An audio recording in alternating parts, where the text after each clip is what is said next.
Bonjour tout le monde, bienvenue à la Société des Jeux. On se retrouve aujourd'hui pour une vidéo très spéciale puisqu'on a un invité, un collaborateur avec nous live et c'est notre ami Lutin. Salut Lutin, comment vas-tu? Salut tout le monde, bah moi ça va très bien parce que chez moi il est déjà 13 h et chez vous il est 7 h, vous êtes des lève-tôt. Mais j'ai quand même mon café aussi. C'est bien, j'ai même pas eu le temps de prendre encore le mien. Et on a également notre ami Stéphane qui lui est debout depuis longtemps puisqu'il est déjà au boulot. Salut Stéphane.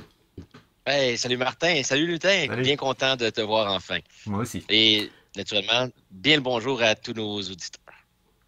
Effectivement, et on se retrouve pour une occasion spéciale puisqu'on fait un top 10 de nos jeux de sociofinancement, donc paru en 2022 ou participé en 2022. Donc on regarde ça à l'instant. Vous êtes prêts les gars? Nous Alors, sommes prêts, c'est parti. c'est parti.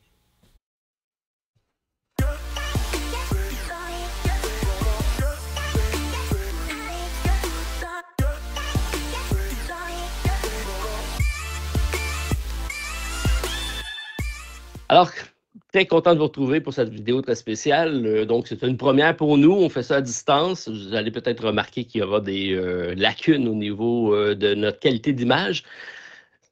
On va améliorer le tout au fil du temps et mais on vous laisse lancer et c'est avec un spécial de sociofinancement qu'on fait ça cette année. Mais avant de partir, les gars, j'aurais aimé peut-être faire un petit résumé des campagnes qui ont bien fonctionné cette année. Mhm.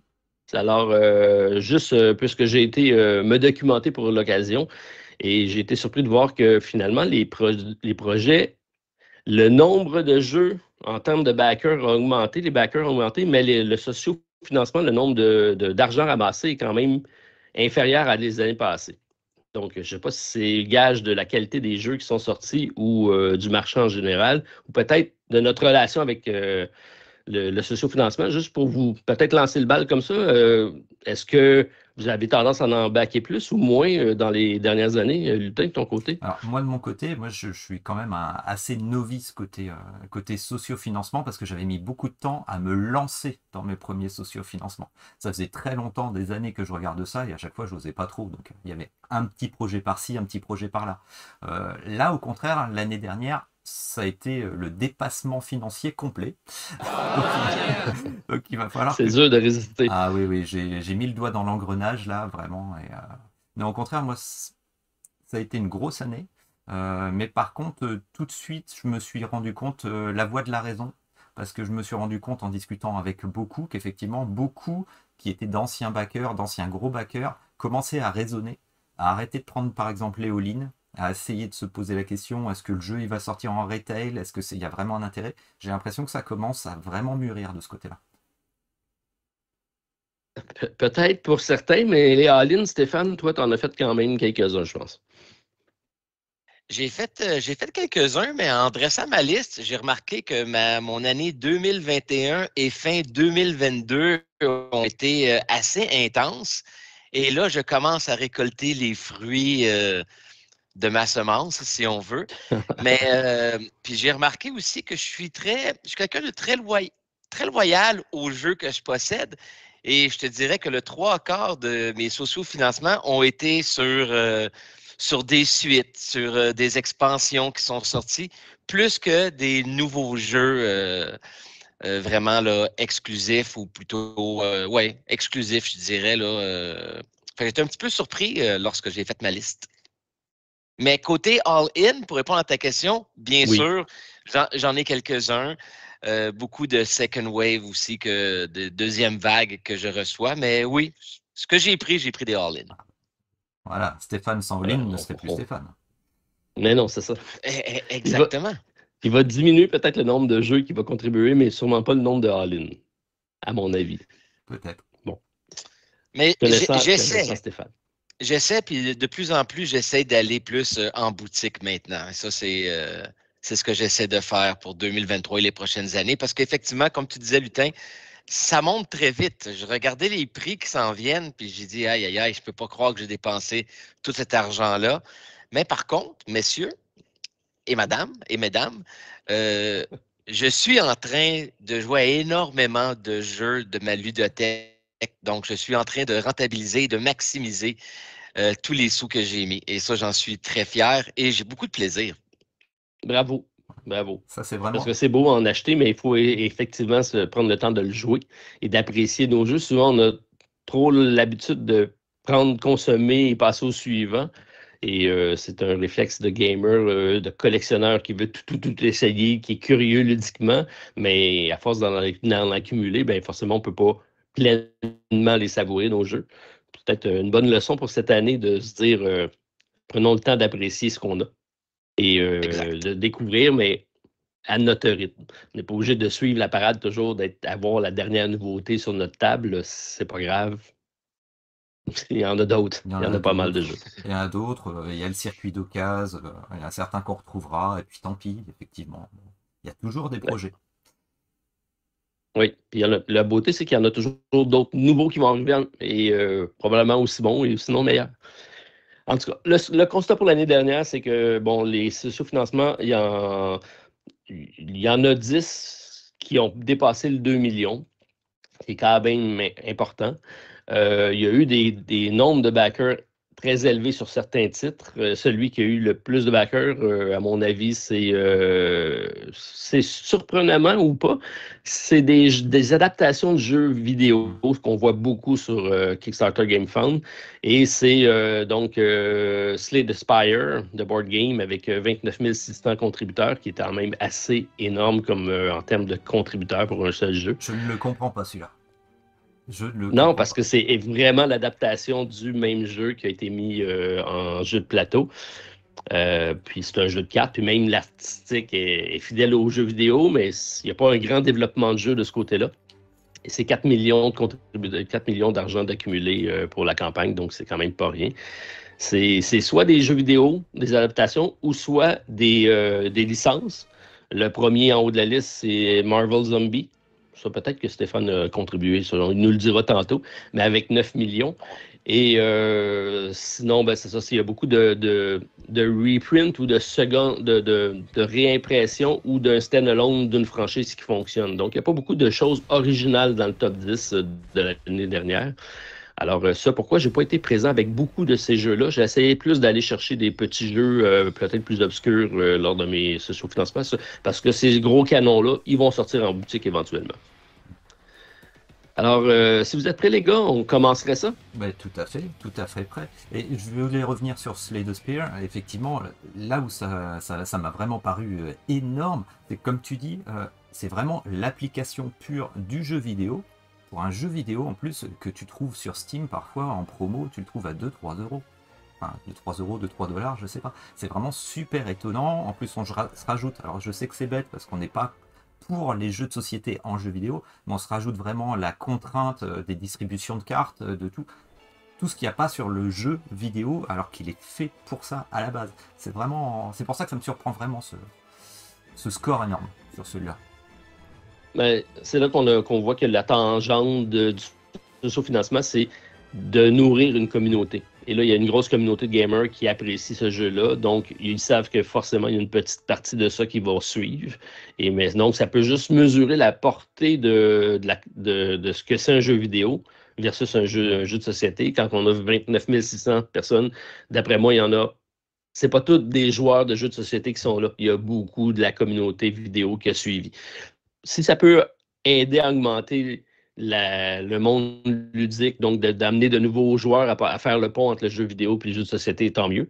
Ça va faire plus de joueurs, ça va faire plus de production. Ben, pas plus de production, mais s'il y a plus de joueurs, plus de monde qui consomme notre hobby, ça fait en sorte que les prints vont être plus importants et donc, espérons-le, les prix resteront sous contrôle, mais ça, j'en doute grandement. C'est un peu le constat qu'on fait cette année. Ça va nous coûter cher un peu, tout le monde. Là. Alors, Lutin, je te laisse la parole pour débuter notre top 10. Ah bah moi j'ai la pression. Mais moi j'ai la pression de débuter, mais c'est comme ça, tu es l'invité. Moi j'ai ma petite liste, alors que je sais très bien parce que je me suis fourni ta liste. Martin, alors je sais que toi, ta liste c'est plutôt comme ça. Non, j'ai ma petite liste. Et moi, c'est vrai que j'ai essayé de contribuer à des petits projets quand même, et notamment un projet que j'ai soutenu, j'ai beaucoup aimé, alors qu'il n'y avait pas forcément d'intérêt à le suivre sur Kickstarter, parce que les bonus étaient assez faibles. C'est Explorers of the Woodlands. Alors, je ne sais pas si vous avez suivi ce socio-financement. C'est la Ce qui est société. bien, c'est qu'on va voir les images avec ton magnifique montage, fait qu'on pourra constater qu'est-ce Exactement. que c'est. J'en avais déjà parlé rapidement. J'avais eu un entretien sur mon ancienne chaîne avec le porteur du projet, avec Geoffrey, qui c'était son premier projet avec cette société, sachant que lui, il a déjà un peu de bouteille malgré tout dans le monde des jeux de société. Alors, c'est un crawler en forêt. Un crawler en forêt où on va tirer des tuiles pour construire son donjon un peu à la Subterra lorsqu'on construit un petit peu. Après, c'est un petit jeu, un petit projet, mais qui me paraissait avoir tout d'un grand. Alors, petit crawler où on allait se déplacer avec un design assez mignon, assez kawaii, avec des illustrations de toute beauté d'une illustratrice. J'avais noté le nom, mais je vais l'écorcher, j'en suis sûr. C'est Jiahui Eva Gao qui a fait de super. C'est exactement ça. C'est C'est très bon ton accent. c'est ça? Ah oui, bah, merci de te moquer. Oh, ouais. C'est elle qui avait fait des illustrations, par exemple, pour Dractosaurus, pour des jeux en kama, je crois aussi. Donc c'est quand même un esprit assez mignon, assez sympathique, assez asiatique. Euh, le jeu me paraissait intéressant sans être révolutionnaire. Mais après, il y a un truc aussi dans ce Kickstarter qui attire aussi, et je pense qu'il y a des gens qui commencent à penser à ça aussi, c'est que la livraison se faisait directement en boutique. Donc pas de gros frais supplémentaires. Et en plus, le paiement à 50-50. 50% pendant le projet, 50% lors de la livraison boutique. Donc je pense que c'est des petits trucs comme ça aussi qui vont peut-être se développer dans Kickstarter, et pour certains backers, c'est peut-être un peu intéressant. Et le jeu, voilà, sans être révolutionnaire, premier projet, je m'étais dit, ben voilà, je vais dedans. J'ai trouvé ça très sympathique. En plus, le fait de parler avec Geoffrey, vraiment, j'ai bien vu son projet, j'ai bien vu ce qu'il nous proposait. Et moi, je suis tombé sous le charme de ce projet. Voilà, tout simplement. Très bien. Non, je ne connaissais pas. Donc, peut-être lorsqu'on se croisera, on aura la chance de regarder, d'essayer ça. Donc, tu me montreras ça en live la prochaine fois. Exactement. Et malgré tout, hein, pour un petit projet, je ne sais plus quel était le seuil, et ils ont fait un financement à 70 000 $, je crois, un truc comme ça. Ce qui n'est pas négligeable pour un petit projet. Mhm. Effectivement.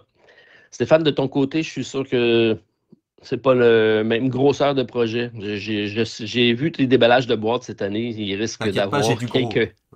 Ah, je le sais. Non, mais moi, ça va être tout avec des petits projets la plupart. Fait qu'il n'y a pas de problème. OK. Je vais commencer avec mon plus gros projet et avec le plus gros point d'interrogation, à savoir quand est-ce qu'il va arriver. On n'a aucune idée. C'est un projet de Mythic Games. Fait que déjà là, Ça sème déjà le doute.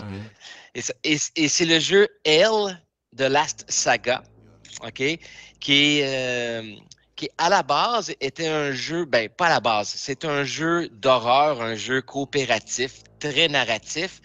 Et durant le développement du jeu, ils ont juste agrandi leur projet. Leur vision du jeu a grossi de mois en mois. Je recevais dans le temps des mises à jour du projet, et c'était juste pour lire, bon, ben ça va être encore plus gros, plus de chapitres, et ils ont vu très, très grand.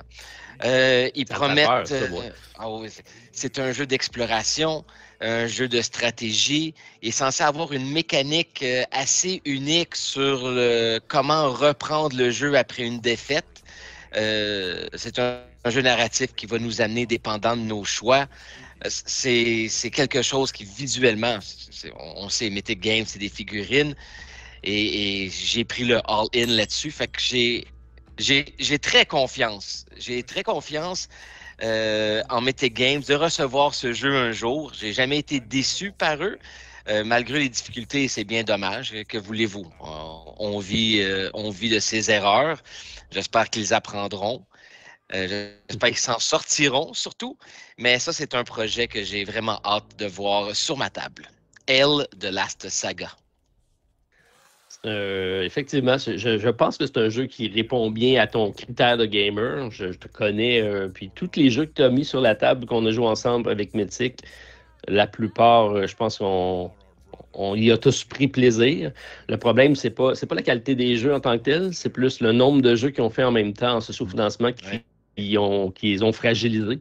Et là, la réalité économique du transport et du ralentissement post-COVID fait en sorte que ça peut être compliqué pour eux.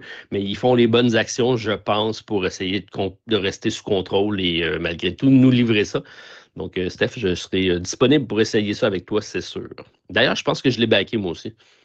Ah, c'est bien. Mais, Mais sûrement pas un all-in. Non, non, non, pas dans mon cas. mais sur le papier, le jeu, il fait rêver. Effectivement, moi, je l'avais pas pris, j'ai regretté. Après, j'ai vu qu'il y avait des retards, mais effectivement, il fait rêver. Mais ça semble vraiment d'être un monstre tentaculaire qui s'est développé en interne. Et du coup, effectivement, il y a. Bah, toi, Martin, tu sauras peut-être un peu mieux, mais effectivement, entre le temps où tu présentes ton projet, tu le mets en crowdfunding, et si tu as encore énormément de développement derrière, c'est là aussi où ils ont perdu un petit peu d'argent et ça a été difficile pour eux de rattraper avec tous ces projets parce que tu es obligé de continuer de payer, par exemple, des freelances, si tu en as besoin, tu continues de les payer, alors que si ton projet il est un peu mieux défini dès le début, tu perds un peu moins justement cet argent avec le temps. Le temps, en fait, me paraît être énormément une perte d'argent dans leur cas. C'est malheureux, mais en fait, ils se sont fait dépasser, c'est tout. Je sais pas. Oui. Mais vous savez, Ça devient très difficile de contrôler les budgets sur chacun des jeux quand tous les jeux se recoupent et tout le monde travaille sur tout. À un moment donné, c'est que tu perds cette essence-là. Et c'est beau d'avoir de la grosse entrée d'argent lorsque tu fais le Kickstarter, mais au bout de la ligne, il y a quand même un travail à faire. Oui. Et à un moment donné, tu perds cette notion-là. Ça te rattrape quand tu n'es pas capable de payer tes employés à la fin du mois. Mais sinon, ouais. le jeu fait rêver, effectivement. Stéphane. Et, à moins que je me trompe, contrairement avec Awaken Realms, Mythic Games va toujours sortir ses versions françaises et versions anglaises en même temps, que ce Oui. soit dans la même boîte ou que ce soit dans des boîtes différentes français-anglais, ont toujours sorti en même temps. Et il y avait une entrevue l'an passé avec le... Ah, Non, je oui, suis pas sûr parce que Lutin. il y a des gens qui ont reçu Darkest Dungeon. Darkest Dungeon, c'est que la version anglaise qui est sortie, la version française, elle arrive plus tard, si je me trompe pas. Oh, Je suis pas sûr, là, il faudra vérifier parce que j'avais pas baqué. Mais je crois que la version française, elle était plus prévue en seconde wave. Je suis pas sûr. Ah, OK. Non, mais je Donc, peux dire une vois-tu, bêtise, tu vois. Mais si toi, c'est ce que tu as eu dans ton historique, en tout cas, tu vois, là, j'ai eu un doute. dans mon historique, c'était ça. Et oui. vois-tu, c'est ça que je pouvais penser que ça pouvait justement leur créer un an de retard supplémentaire. Mais bon, Ah non, mais je peux me tromper, hein, je peux me tromper. On vérifiera. On vous mettra tout sur on l'écran. vérifie, on vérifie. Voilà. J'enchaîne avec le mien. Hmm. Donc, c'est un jeu que j'ai eu la chance de présenter sur ma chaîne puisque la compagnie m'a envoyé le prototype. J'ai pas la version finale du jeu, mais il a été livré en 2022 également. Il y a une énorme communauté qui suit ce jeu-là. C'est un jeu que Stéphane, on devrait essayer ensemble parce que je pense que ce serait vraiment ton genre de jeu. Mais le problème, c'est que c'est un 4 à 10 joueurs. C'est ça, moi, ça prend vraiment une grosse gang pour y jouer. Et au LAL, c'est en fin d'année, il y a eu une partie de 10, donc à 10 pour y jouer. C'est un jeu qui se joue en équipe, donc c'est un jeu de équipe contre équipe. Et je parle ici de Guards of Atlantis 2. Je ne sais pas si vous connaissez, c'est de la compagnie Wolf Designia, les mêmes Stéphane qui ont fait Trickshot qu'on a joué ensemble. OK. Fait que c'est un jeu de confrontation de type MOBA, donc ça reprend la mécanique des jeux vidéo, des grosses batailles à plusieurs, dans lequel il n'y a pas de. Il est censé pas avoir de lock, donc c'est pas un jeu de dés, c'est pas un jeu de hasard, c'est un jeu d'optimisation, de planification et de coordination entre joueurs, parce que c'est vraiment son jeu à 10, c'est 5 contre 5. Et là, c'est les synergies des personnages. Il y a énormément de personnages dans cette boîte-là. Et on a tous un deck de cartes spécifique pour chacun des personnages. Et c'est vraiment de l'optimisation. Même quand tu vas construire ton équipe, et même quand on fait en mode tournoi, c'est qu'on va faire des repêchages, un peu comme dans des clubs de sport. Donc, on va aller chercher des joueurs pour pouvoir faire la meilleure équipe possible pour affronter l'autre équipe. Bref, c'est très, très bien comme jeu. C'est pas un jeu que j'ai la chance de sortir souvent, parce que 4 à 10 joueurs, je ne sais pas ça souvent, mais je pense que ça rentre même pas dans ma salle de jeu, Stéphane. Mais c'est un jeu que j'aimerais ça vraiment essayer et je sais que tous ceux qui ont mis la main sur le jeu l'apprécient, l'adorent. Donc, c'est ma 10e position qui a été reçue cette année. Donc, Guards of Atlantis 2 de la compagnie Wolf Design. Il faut que j'aille regarder ça, ça m'intrigue. Oui, parce que... Mais c'est dommage. Minimum 4 joueurs, dommage, parce que c'est vraiment intriguant. Puis l'esprit MOBA, moi qui étais un gros joueur sur PC avant, ouais, ça... Il y en a qui le jouent à 2 joueurs parce que tu peux contrôler deux chaque, puis jouer à 2 joueurs. Donc, c'est faisable de jouer à 2 joueurs, mais ça enlève un peu l'esprit de collaboration et de coopération entre les personnages. Intéressant. Toi qui es amateur de figurines, par exemple, tu l'aimerais parce qu'il y a beaucoup de figurines et tu aurais plaisir à peindre, je pense. Oui, mais c'est un peu mon problème. C'est pour ça qu'il faut que je me ralentisse parce que j'ai pas une pile de la honte, j'en ai 2. Voilà, les jeux, les figurines. Ah oui. Alors, moi, je vais continuer avec du gros pour faire plaisir à Stéphane. Eh ben, on en a déjà parlé. Martin, je ne sais pas si tu as pu le voir depuis, c'est Malia. Eh oui, alors celui-là, je l'attends énormément. Malia, alors c'est un peu le fourre-tout dans le genre, parce que du land crawling, de l'infiltration, un peu de crawler en donjon, du narratif, un petit peu style livre dont vous êtes le héros, même beaucoup de décisions différentes qu'on peut prendre, avec en plus derrière, en point de vue, un effet que j'ai toujours adoré dans le jeu, parce que je l'ai essayé sur TTS, c'est que on ne meurt pas dans le jeu. Il y a toujours un moyen de se rattraper, de revenir et d'apprendre de ses erreurs. Je trouve que c'est un énorme boulot qui a été fait derrière, parce qu'en plus côté narratif, suivant les actions qu'on fait dans le land crawling, la météo est gérée, suivant l'endroit où on est sur la carte, les actions et les événements vont changer, avec un système de numéros justement qui est avec des chiffres entre les, si je me rappelle bien, c'est les dizaines et les unités, ou je sais plus, qui s'additionnent pour envoyer vers un autre événement. Le TTS, donc le Tabletop Simulator que j'ai pu tester, j'ai adoré la présentation, l'intro, j'ai trouvé ça génial. Après, j'ai un petit doute sur le jeu, la mise en place, parce que c'est énorme. Ça va quand on est sur simulateur. Une fois qu'on verra sur une table de jeu, j'ai pu le voir au PEL, mais j'ai pas eu le temps de jouer. Je sais pas ce que ça va donner une fois que, bah voilà, on est en train de se déplacer en land crawling. Ah là maintenant, on va faire une séquence d'infiltration. Donc il y a un petit livre qui nous dit, bon, telle infiltration après tel effet, tel descriptif, on va installer tel donjon, on ressort telle figurine. Je pense que c'est pas une table qu'il faut. Donc oui. C'est ce qu'il va vraiment falloir, c'est un jeu avec un vrai insert. Déjà pour gagner du temps, parce qu'on sait qu'il y a pas mal de jeux où on perd énormément de temps là-dessus. Et le jeu en lui-même, j'ai toute confiance. Après, c'est en pratique, le temps de mise en place, l'insert, à voir comment ils optimisent ça, à voir. Voilà. Mais pour moi, c'est un jeu que j'attends beaucoup. Intriguant. De ton côté, Stéphane, tu as une 9e position? Oui, en 9e position, c'est un jeu que j'ai reçu il n'y a pas si longtemps que ça. Et c'est Zombicide, Undead or Alive. OK? Écoutez, j'aime ça, moi. J'aime oui, ça, t'as le droit. Okay? Et je ne suis pas le seul. Okay? Il y a plusieurs personnes qui adorent ce jeu-là. Mais moi aussi, je te rassure. Bon, mais enfin. Mais oui. Enfin. Parce que dans mon groupe de joueurs, pas sûr que quand j'ai joué avec Martin, que ça y a fait vraiment, vraiment plaisir de jouer. Non, t'as aimé ça, Martin? J'aime ça retourner. Pour moi, ça, c'est des jeux qui... dans la nourriture, tu as du comfort food, où est-ce que tu vas sortir un aliment que tu es habitué de manger parce que tu aimes ça. Puis, mais ça, pour moi, la gamme Zombicide, c'est ça. Tu n'as pas à te creuser la tête pour des règles supplémentaires, quoi qu'on s'est pris. On a dit, on sait comment ça marche, on va y jouer, puis là, on s'est dit, finalement, il y a peut-être, on n'a même pas lu les règles, puis on s'est dit, il y a des petites subtilités qu'il faut la peine d'aller voir. Mais c'est facile à sortir, puis oui, ça prend de la place, oui, il faut être capable d'avoir une grosse table, mais sinon, c'est toujours agréable de le jouer. C'est pas un jeu que je jouerais à répétition pendant un legacy, mais d'y retourner de temps en temps, j'adore. Oui. Donc c'est ça. Je l'ai reçu, je l'attendais. J'avais deux choix lors de l'arrivée. C'est qu'ils ont presque sorti les deux projets en sociofinancement presque back-à-back. C'était le Zombicide Marvel puis le Zombicide Undead. J'ai été pour le côté un peu plus western, où est-ce que c'est une thématique que j'aime énormément. Et c'est surtout pour la thématique, parce qu'on s'entend, même s'il y a des petites règles qui changent ici et là, qu'on joue à Zombicide Undead ou qu'on joue à Black Plague ou qu'on joue à l'original, ça demeure du Zombicide, ça demeure des figurines. La plupart des mécaniques demeurent les mêmes.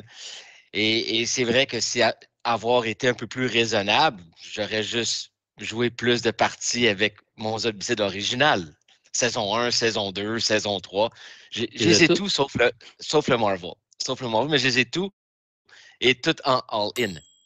J'ai sorti le jeu pour jouer avec mon neveu et ma fille il y a 2 semaines. On a eu énormément de plaisir.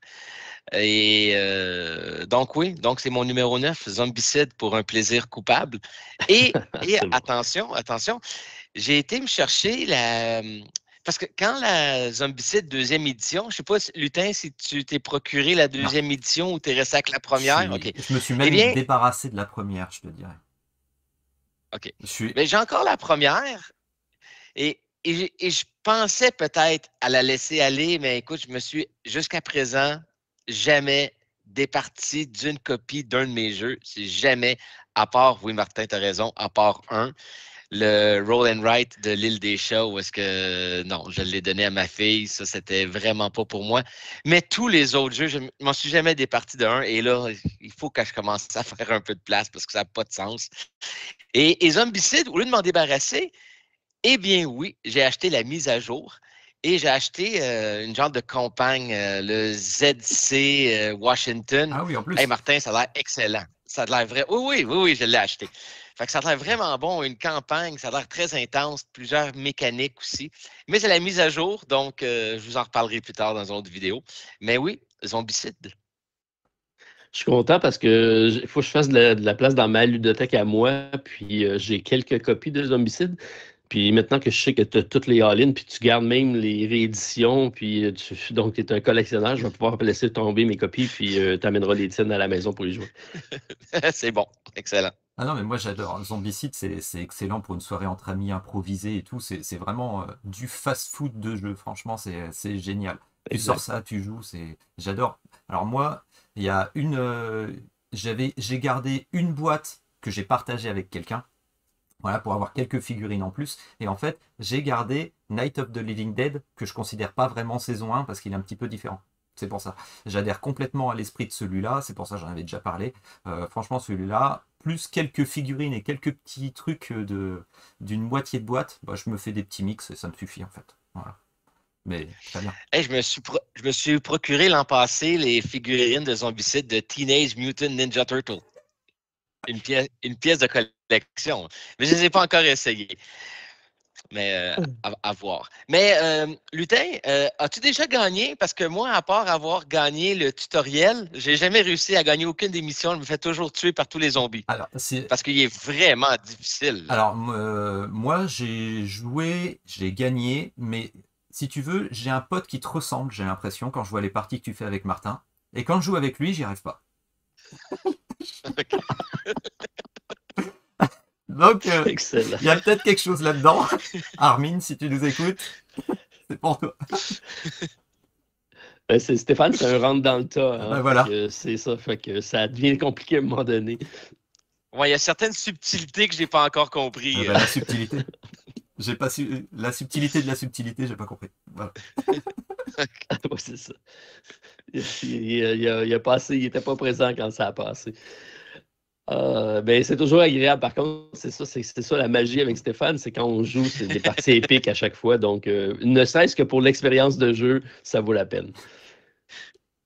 De mon côté, je vais y aller avec un petit jeu familial pour la qualité de l'édition. C'est un jeu qui a été socio-financé, qui est arrivé en boutique également, qui a des figurines magnifiques, un tapis néoprène dans la boîte de boutique et c'est des mignons petits dragons avec Flammecraft.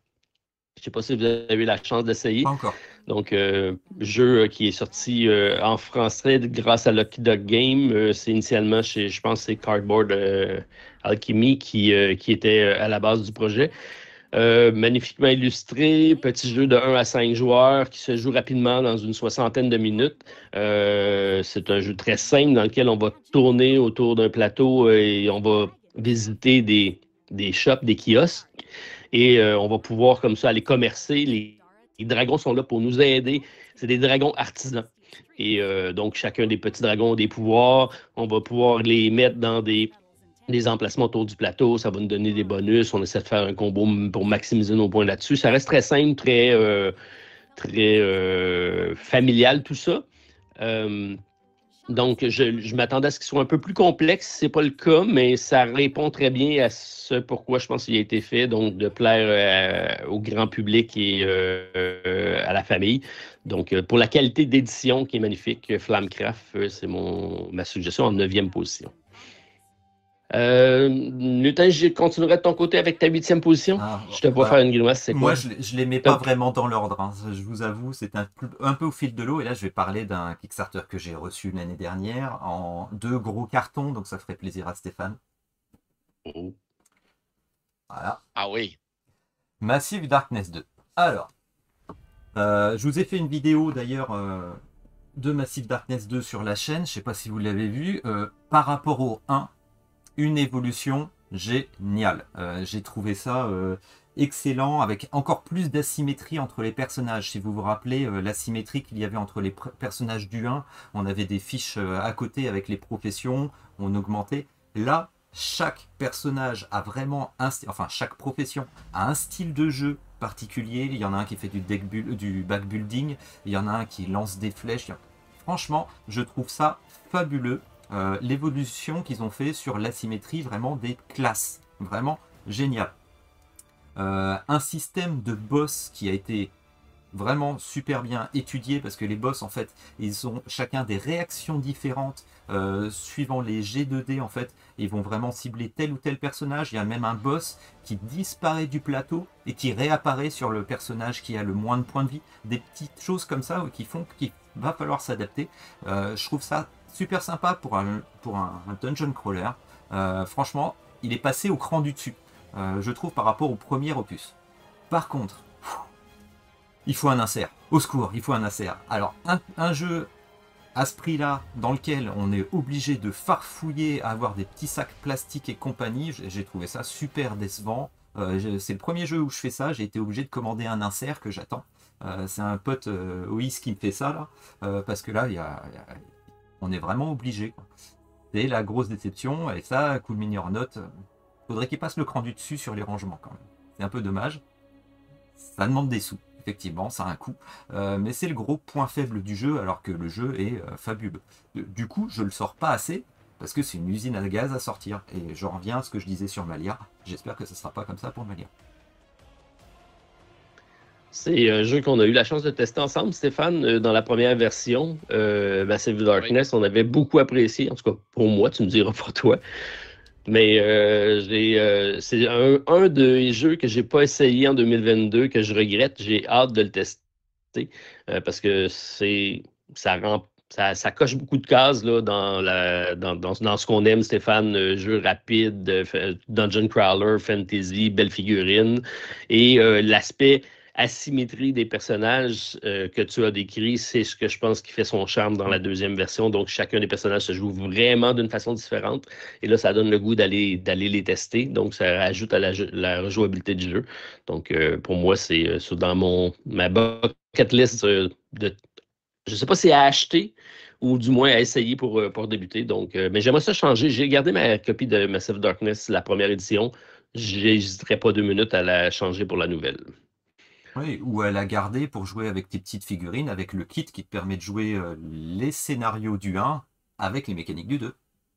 Ah, dis pas ça, Stéphane, il va se lancer dans la collection complète. Ah oui, bah là c'est mort, il lui faut 2 pièces exprès pour Massive Darkness. Petite chose malgré tout, une gestion du hasard. Là, il n'y a pas les contre-attaques, si vous vous rappelez, les contre-attaques dans le premier. La gestion a été un petit peu différente là. disons qu'on va se prendre des contre-attaques, même de petits personnages qui sont juste avec les griffes à distance. Et plus on est de joueurs, plus on a des chances de se prendre des contre-attaques. C'est un petit peu le petit bémol que j'ai sur cette version. Plus on est de joueurs, plus je trouve que c'est un petit peu aléatoire et très dur au début. Et après, on peut les gérer, ces dés qu'on va retirer. Donc, je vous laisse voir. C'est un petit peu le petit bémol là-dessus. Je trouve que c'est un très bon jeu qui se fera à 2 ou 3. Mais sinon, ça va devenir très ardu ou plus aléatoire. C'est mon avis. Voilà. C'est correct qu'on joue tout le temps à 2, Stéphane et moi. Bah, parfait. Stéphane, de ton côté? Eh bien, moi, je vais avec un jeu que j'attends. Et c'est un jeu que je revisite. C'est la saison 3. C'est de Batman Gotham City Chronicles saison 3. Probablement l'un de mes jeux préférés de ma ludothèque, le Batman. S'il y a un jeu qui, selon moi, reflète bien l'atmosphère, la dynamique et l'univers de Batman, c'est bien ce jeu-là, avec tous les personnages, toutes leurs dynamiques sont vraiment uniques à chacun d'eux. Des règles qui vont avoir été, pas qui vont avoir été, qui ont été simplifiées parce que déjà les règles améliorées sont déjà disponibles en anglais par contre pour le moment. Version française des nouvelles règles ou de l'amélioration va bientôt être disponible. Version solo aussi qui va être disponible. Et bien que je ne sois pas un joueur solo, c'est ce qui fait que j'attends impatiemment ce jeu-là, c'est pour y jouer au mode solo. Il y avait un mode solo qui était quand même bien, qui avait été conçu par un des fans. C'était pas ce qui m'a vraiment allumé ou ce qui m'a permis de vouloir rejouer en mode solo. Mais ce jeu-là m'a fait un énorme clin d'œil. Très peu de nouvelles figurines parce que je pense qu'il ne peut plus avoir des. Je pense qu'ils ont tous sorti les figurines inimaginables lors de la saison 2. J'ai même les figurines de Suicide Squad qui sort vraiment quand même un peu de l'univers de Batman. Fait qu'on a été chercher à la saison 2 un maximum de figurines. Saison 3, je pense, je ne sais même pas combien de figurines, c'est peut-être 5-6 figurines de plus. Ils ont été avec le jeu de rôle. Et même si je ne joue pratiquement pas au jeu de rôle, Je l'ai pris. Je l'ai pris, bien sûr. J'aime ça avoir l'option de pouvoir y jouer. Et c'est ça. Donc, en plus, lors de la saison 3, ils ont eu enfin la brillante idée de sortir une boîte parce que lors de la saison 2, toutes les figurines qui ont sorti sont toutes arrivées on pouvait choisir à l'unité, qui était bien, mais quelqu'un comme moi qui les a toutes pris, ben, je me ramasse avec une trentaine de petites boîtes qui est. T'es en pile, mais ça tient tout croche sur ma bibliothèque. Ouais. Et moi, il faut que ça soit droit. Ouais, Okay? alors, grâce à ça, tu te fais une cloison. Enfin, tu te fais une cloison pour séparer des pièces, à force, on va en arriver là. Hein. Écoute, juste avec Batman puis avec Mythic Battles, là, je te dis, je l'ai, mon pan de mur, c'est incroyable. Attends, t'as pas parlé de Jeanne d'Arc encore. Oui, j'ai pas parlé de... Non, mais c'est exact. Donc oui, ils ont finalement sorti une boîte pour toutes mettre les figurines qui ont été emballées individuellement. Donc, t'as acheté une boîte vide pour mettre tes boîtes de figurines, c'est ça? Oui, monsieur. Et ne me demande pas combien ça a coûté, je ne le dirai pas. Incroyable. Toi, t'es le client rêvé pour un consommateur. Hein. Oui, je sais. Moi qui ferais des produits, là, je devrais t'avoir dans mes focus group pour savoir comment rentabiliser mes projets. Oui, parce que 99,9% de ma ludothèque, c'est tout de moi, ça. C'est du fond de ma poche. Fait que oui, il faut que j'arrête, les gars. J'ai une maladie. Aidez-moi. On va partir un club, les Kickstarter anonymes. Oui, voilà. Je pense que oui. On s'applaudit à la fin quand quelqu'un a dit. Oui. Bonjour, je me présente, je m'appelle Stéphane, je suis l'acheteur compulsif. Je pense que c'est comme ça que je vais me présenter. Ah ouais, très bon choix. Moi, j'ai failli craquer. Hein. J'ai failli craquer pour la saison parce que moi, j'ai rien de toute cette série. Ça me faisait de l'œil, mais j'avais toujours peur de me lancer parce que je suis surtout un joueur solo. Et là, quand j'ai vu le module, je me suis dit, je craque. Puis après, quand j'ai vu la somme de saisons que je pouvais acheter, la somme de boîtes, je me suis dit, ah, si je mets le doigt dedans, je vais devenir un Stéphane. C'est pas possible. Non, non, j'ai. Mais tu vois, au moins, ça a été séparé en 3 saisons, au moins. Fait que, Mm. tu sais, ça a mieux passé. Et j'ai peur. Point de vue financier, tu veux Contrairement dire. à Jeanne d'Arc. Oui, c'est ça. Ouais. OK, fait que ça ne te dérange pas de payer ce montant-là pourvu qu'il te l'échelonne. L'option d'échelonner sur 12 ans de paiement, pour toi, ça serait parfait. Là. Non, ça commence à me déranger, Martin. OK, c'est bon. Je vais y aller dans un plus petit jeu, un jeu de cartes qui est une On sait refonte. bien. Ben oui, ben, j'essaie de ramener ça dans un. Tu sais, les gars, je vous vois aller, puis il faut que je ramène ça. Il y a des consommateurs qui n'ont pas le même budget que vous. Donc, un jeu de cartes, mais qui est un deck building. Un deck building, pour moi, c'est mes jeux préférés de cartes, je pense, au niveau mécanique de jeu. J'ai toujours apprécié aller revisiter ces jeux-là. Celui-là est, dans sa version originale, probablement le plus balancé.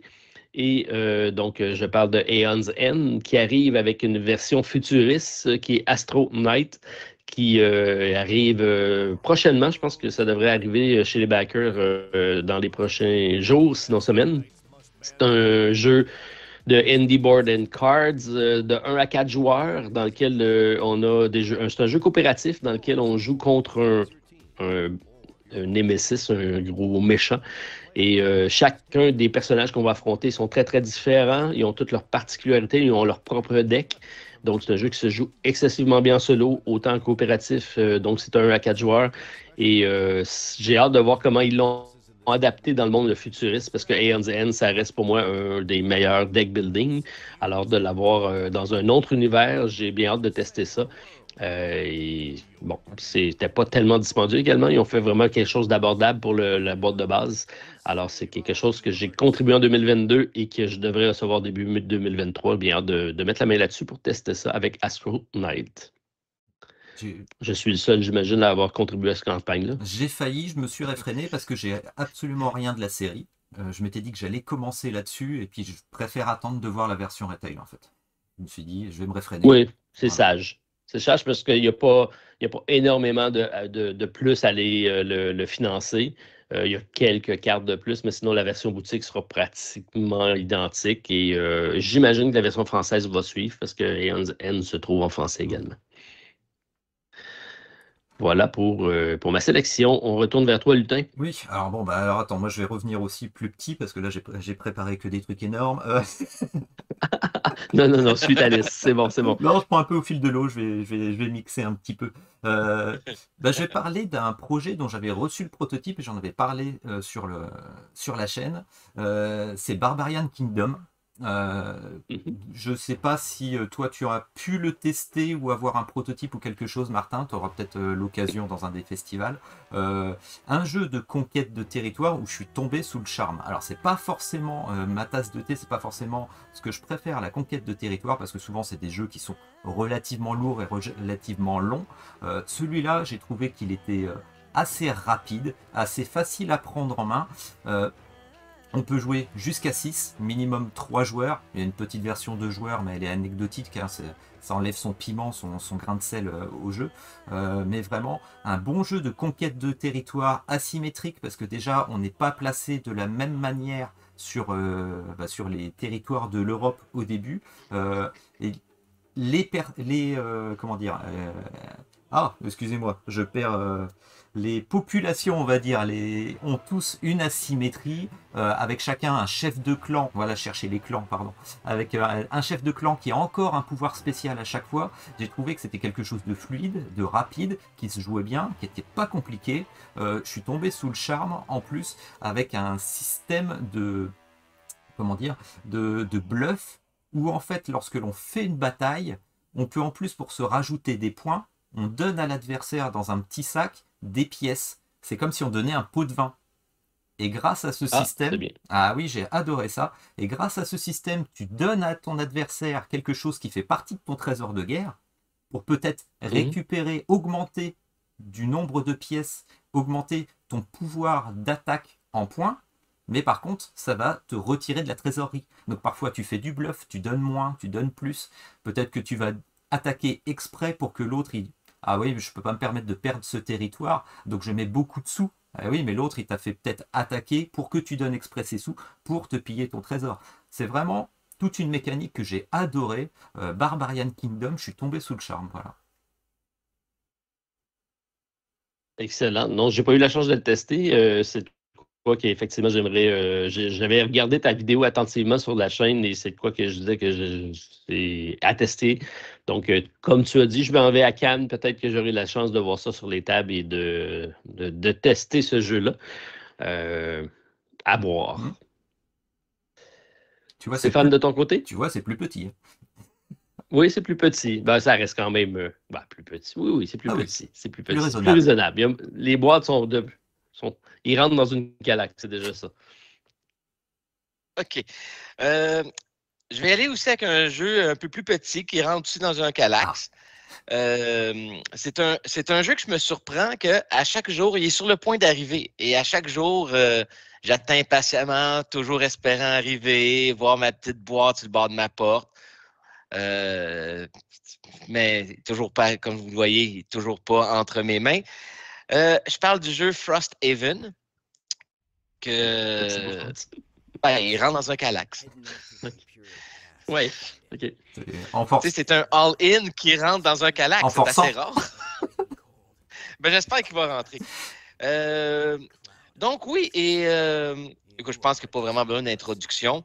J'ai sorti Gloomhaven il y a déjà quelques semaines et je commence à jouer de plus en plus de parties. Je commence à avoir quand même un bon bagage sur le Frosthaven, sur le Gloomhaven. Là, Frosthaven, mon but, c'est que je nettoie ma table, j'installe le jeu et je joue un maximum de parties.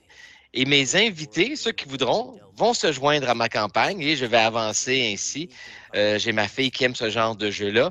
Mais l'erreur que je ne ferai pas, Martin aussi, tu vas venir chez moi. Oui, oui. L'erreur que je ne ferai pas, c'est que j'attendrai pas. Okay? Des fois, on commence une campagne, on attend et c'est là qu'on perd l'intérêt, puis oups, on saute à un autre jeu. Vous voyez la sagesse, là. Hein? Donc, je l'installe. C'est un jeu qui joue de 1 à 4 joueurs. Donc, je vais pouvoir m'installer. J'ai des invités qui arrivent. On s'installe. J'aurais déjà installé mon histoire. Donc, quand j'arrive, si ça me tente de jouer, c'est prêt. Si j'ai un invité, on joue. J'explique les règles. Donc, j'attends avec impatience ce jeu-là. Et ma résolution, c'est que oui, je passe à travers ce jeu-là du début à la fin. Voilà. C'est ambitieux. Frosthaven, mon petit jeu. C'est ambitieux, effectivement. On avait commencé à le faire, Stéphane, à distance, donc on jouait en même temps, les mêmes scénarios. C'était quand même agréable, mais effectivement, c'est tellement c'est gros, on les laissait sur les tables. Donc, ça prend un espace dédié pour le laisser là, pour y jouer régulièrement.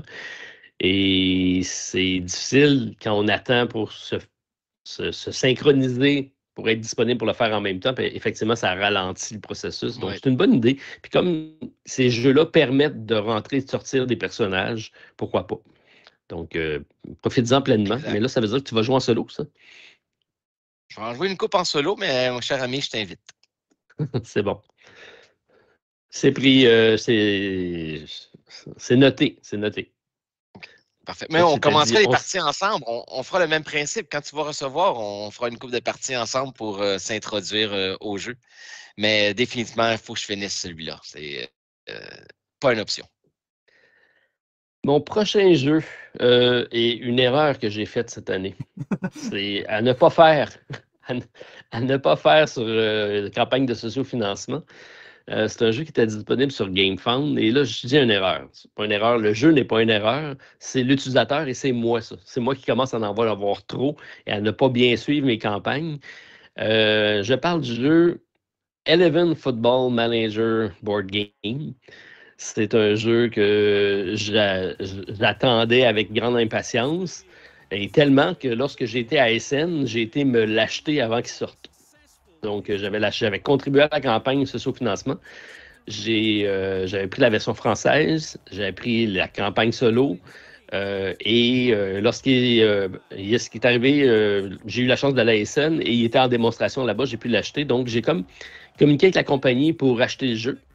Et là, je viens de m'apercevoir qu'ils ont cancellé mon pledge pour me permettre de l'acheter en boutique, mais j'ai acheté la version boutique en anglais Donc, je n'ai pas la version française, je n'ai pas la version GameFound deluxifiée avec toutes les add-ons, les stretch goals et la fameuse campagne solo. Donc, c'est ça. J'ai fait une erreur de débutant là-dessus.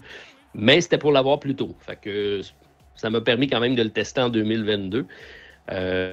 C'est un jeu très différent parce qu'on ne va pas. Normalement, les jeux de sport, on joue les parties de sport. Dans celui-là, on va plus être en back-office. On va tout s'occuper de la gestion. Et tu sais, Stéphane, avec mes poules de hockey, c'est ce que j'aimais, c'est de rendre ça le plus réel possible. Et celui-là, il est hyper réel comme jeu. On va partir avec un board, donc on va aller engager nos dirigeants au début. Ils vont avoir des forces et des faiblesses, c'est eux qui vont construire l'équipe. On va engager des entraîneurs, des physiothérapeutes, toutes sortes de personnel de soutien, des médecins, toute l'équipe d'entraîneurs et d'assistants. Après ça, on va aller recruter vraiment un repêchage de joueurs. On va former nos équipes. Et on va avoir un calendrier de tournois dans lequel on va affronter différents clubs. C'est très bien pensé, c'est hyper réaliste. Il faut aimer ce genre de jeu-là parce que c'est un jeu à multiples facettes. À chaque jour, on va jouer, on va faire une partie. C'est tous des calendriers sur 5, je pense sur une semaine. Et on joue des matchs toutes les fins de semaine, mais à chaque jour, on a une action à faire. Donc, le lundi, c'est telle chose, le mardi, c'est telle chose. On va engager des sponsors, on va aller travailler notre club avec les réseaux sociaux. Bref, c'est assez complet. C'est un jeu qui file très solo, par contre. Il n'y a pas beaucoup d'interaction entre les joueurs, mais je sais que dans la fameuse campagne GameFound, il y a le moyen de faire du head-to-head, donc de jouer un contre l'autre. Et ce que je n'ai pas, c'est pour ça que je dis que j'ai fait une erreur, c'est d'être trop précipité à aller acheter le jeu et à laisser tomber mon pledge. Mais très, très belle rencontre avec Eleven. Et si c'est votre genre de jeu, je vous invite fortement à aller avoir testé ça. Et ça arrive là, très, très prochainement pour les backers. Je sais que du monde a commencé à le recevoir. Le foot, c'est chez vous, ça, Lutin, d'habitude? Ouais, moi je suis pas très foot, donc Non? je suis désolé. Oui, c'est très foot. C'est un peu le sport national. Après, ça dépend du côté de la France, parce que quand tu vas un petit peu plus vers le sud-ouest, parfois tu as un petit peu plus de rugby. Donc voilà, oui, c'est le foot surtout quand même. Oui, mais pas pour moi. Moi, c'est la course à pied. Donc voilà. Par contre, je suis intrigué, c'est quand même c'est un module que je trouve intéressant, le fait de pouvoir jouer contre quelqu'un. Et tu me dis qu'il n'est pas dans le jeu de base, il était que sur le GameFound. C'est un petit peu dommage, ça, par contre. C'est un peu dommage, effectivement. Ça aurait dû être dans la boîte de base. Je ne sais pas si ça sera. Et j'ai même pas été voir c'est quoi la façon. Est-ce qu'il y a du matériel supplémentaire ou c'est juste une adaptation de règles? C'est ça, il faut que j'aille voir qu'est-ce que c'est exactement. On joue. C'est ça, c'est qu'on a dans le jeu de base, on a un paquet d'équipes qui. Donc, on va dans une ligue. Donc, on peut passer de la ligue inférieure jusqu'à la ligue supérieure. Je ne sais pas comment c'est gradé là, en France, chez vous. Là. Ligue 1, Ligue 2. Bon, c'est ça. On commence en Ligue 3. Et donc, on va essayer de faire progresser notre club vers les grandes ligues, vers le championnat ultime. Et on va confronter les mêmes équipes. Mais le club de Stéphane, ton club lutin, va jouer contre les mêmes clubs. Mais on ne jouera pas forcément un contre l'autre. Ce qui fait que c'est ça, c'est qu'à un moment donné, j'aurais aimé ça avoir cette confrontation-là. Je pense que c'est faisable, mais c'était pas dans la règle de base. Donc, c'est pour ça que je dis que c'est un peu plus solo comme jeu. Mais on va quand même aller s'arracher les mêmes joueurs parce que c'est un marché commun. On va aller chercher les mêmes entraîneurs. Donc, il y a peut-être une interaction là où je vais vouloir bâtir mon club, mais tu vas peut-être me mettre des contraintes parce que toi aussi, tu vas bâtir ton club qui va avoir les mêmes attraits. Donc, c'est intéressant. Et ce que j'aime beaucoup, c'est les progressions de joueurs. On peut aller engager des vétérans. Les vétérans ne coûtent pas cher, mais généralement, ils sont vieux, forcément. Et plus ils vieillissent dans la partie, on va les tourner, ils vont devenir encore plus vieux et là, ils risquent de se blesser, ils risquent d'être moins bons.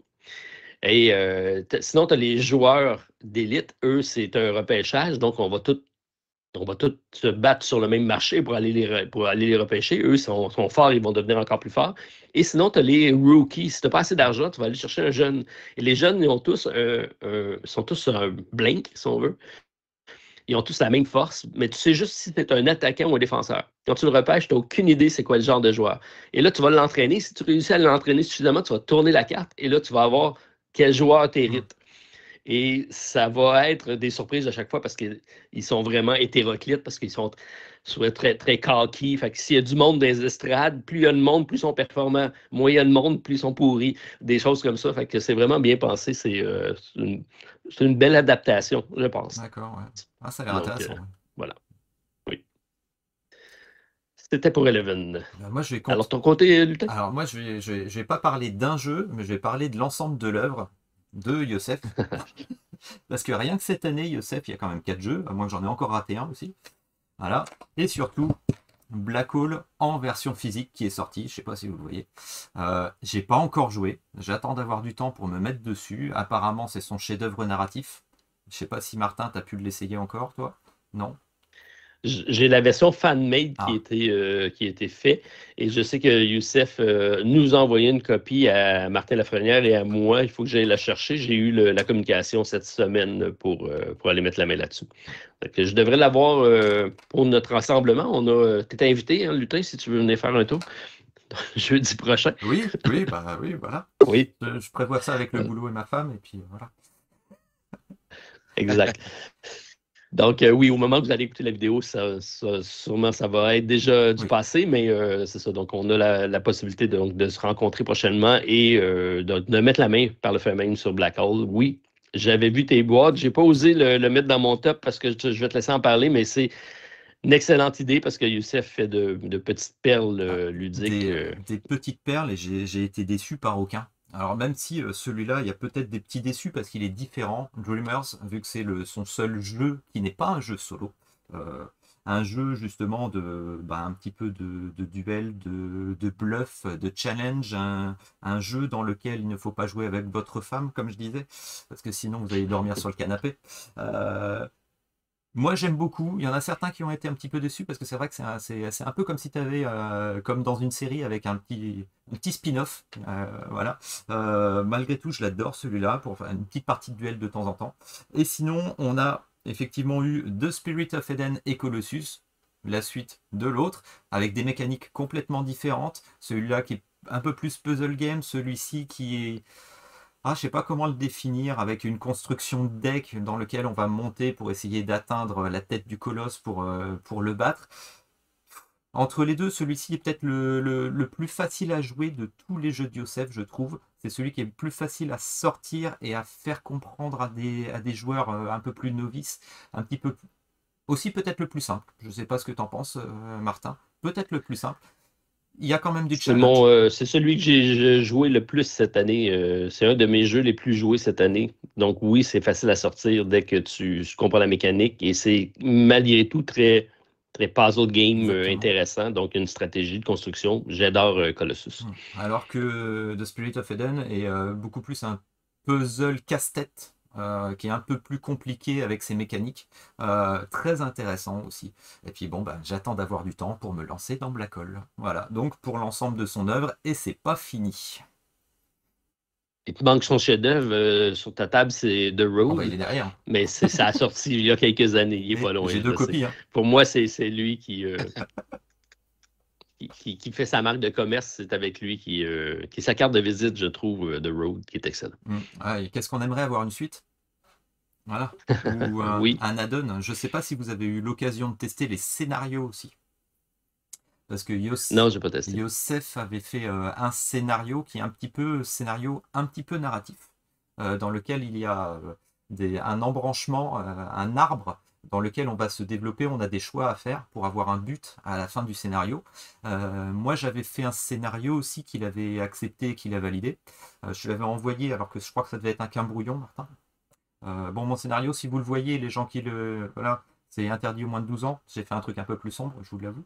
Et là, Youssef a ressorti un nouveau scénario également, encore, que j'ai pas eu le temps de tester, effectivement. Mais j'adore parce qu'il a vraiment créé un univers dans The Road avec, comment dire, il nous a fait quelque chose qui est couteau suisse. On peut faire plein de choses avec. C'est fabuleux, je trouve. Il y a plein de possibilités derrière, vraiment, pour extrapoler son jeu de base. Franchement, c'est un bel univers et j'aimerais bien une petite extension, quelque chose de plus. Voilà, ça vaudrait vraiment le coup. Effectivement. Donc, très bon choix. J'adore tout le temps ressortir ces petites boîtes-là. Pour moi, quand je parle de petits jeux solo compacts à traîner, les choix de Youssef sont rarement très loin dans ma poche. Et c'est petit. Vous avez vu, hein? Et c'est petit. J'ai réduit. Oui. Je vais regrossir après. Stéphane, de ton côté? Oui, pour ma part, c'est un jeu qui est sorti ou qui est devenu disponible suite à un au sociofinancement en 2019 que j'avais choisi de prendre en une seule vague en version française, qui a juste repoussé pour m'amener en 2022. C'est le jeu Tented Grail. OK? Euh, un jeu dans la légende des chevaliers de la table ronde, Arthur. Écoutez, j'ai joué, j'ai eu la chance de jouer une ou deux parties avec Martin. J'ai essayé de recommencer. Je dis bien essayer parce que j'ai pas fait long feu. C'est un jeu qui est très, très difficile, mais une histoire qui est tellement captivante qui fait juste nous demander de retourner la visiter. Et j'espère vraiment que ce qu'on nous promet avec les nouvelles règles, de faciliter le jeu, de faciliter les longueurs de partie vont vraiment être au rendez-vous. Écoutez, à la base, c'est un jeu que tu peux jouer solo, que tu peux jouer en coopératif, mais c'est un jeu de survie. Fait que déjà, il faut rentrer en tête que tu es entouré de maladies, le danger te guette, la température est contre toi.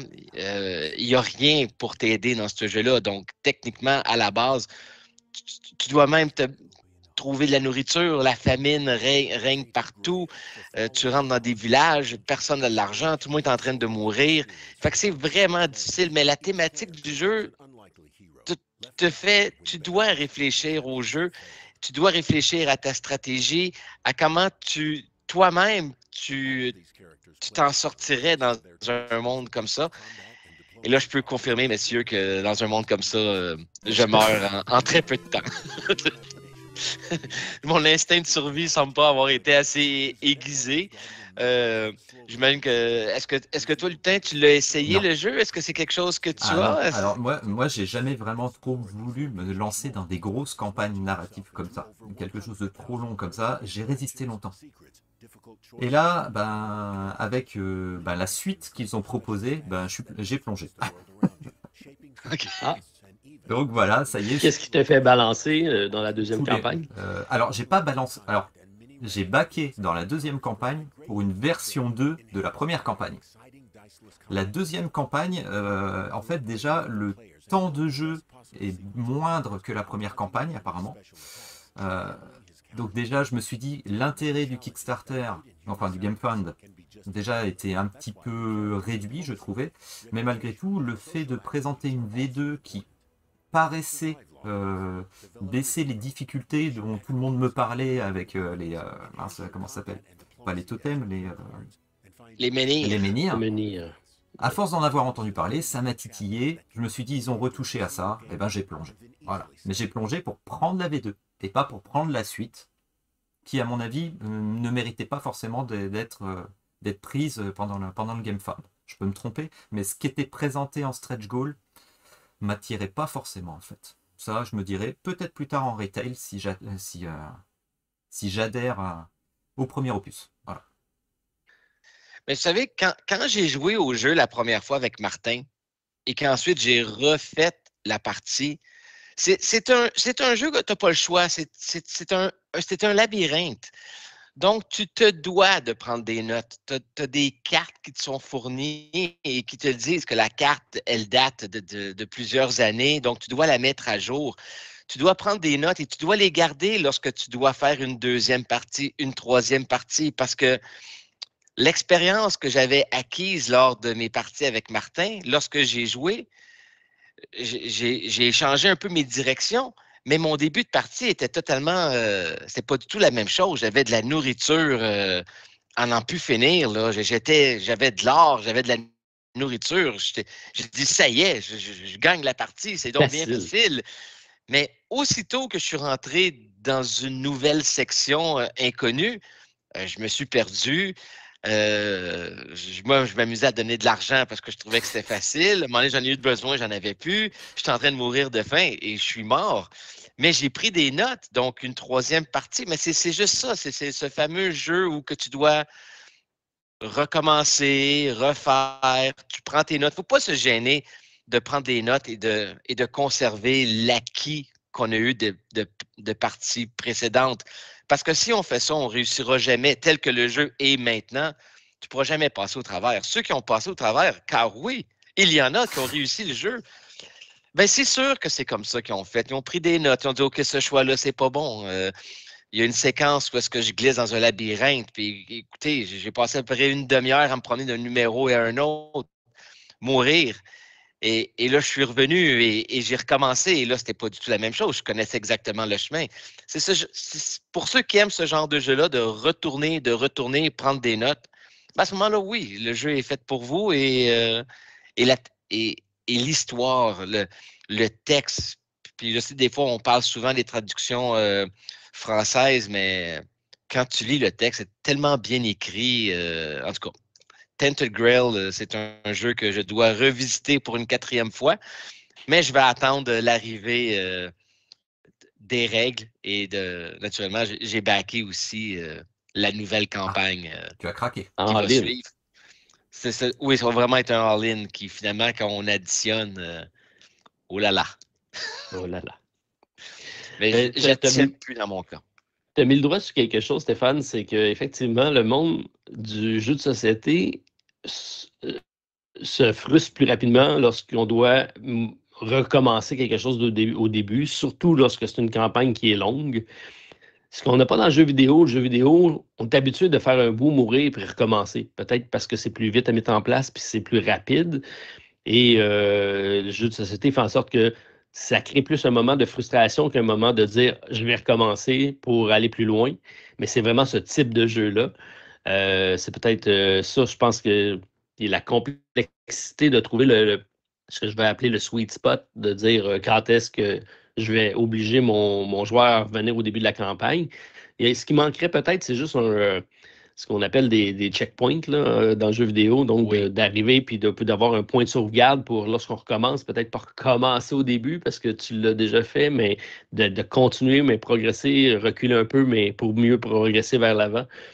C'est parce que c'est un jeu qui n'est pas facile, effectivement. Puis dès que tu t'arrives dans un côté inconnu, ben, tu risques fort de ne pas prendre la bonne décision. Et là, ça peut vite tourner au vinaigre. Exact. OK, je vais y aller avec un petit jeu pour lequel j'ai eu une belle nouvelle hier. C'est un jeu que j'ai voulu contribuer par sa capacité ou sa volonté de vouloir amener l'aspect écologique de l'avant.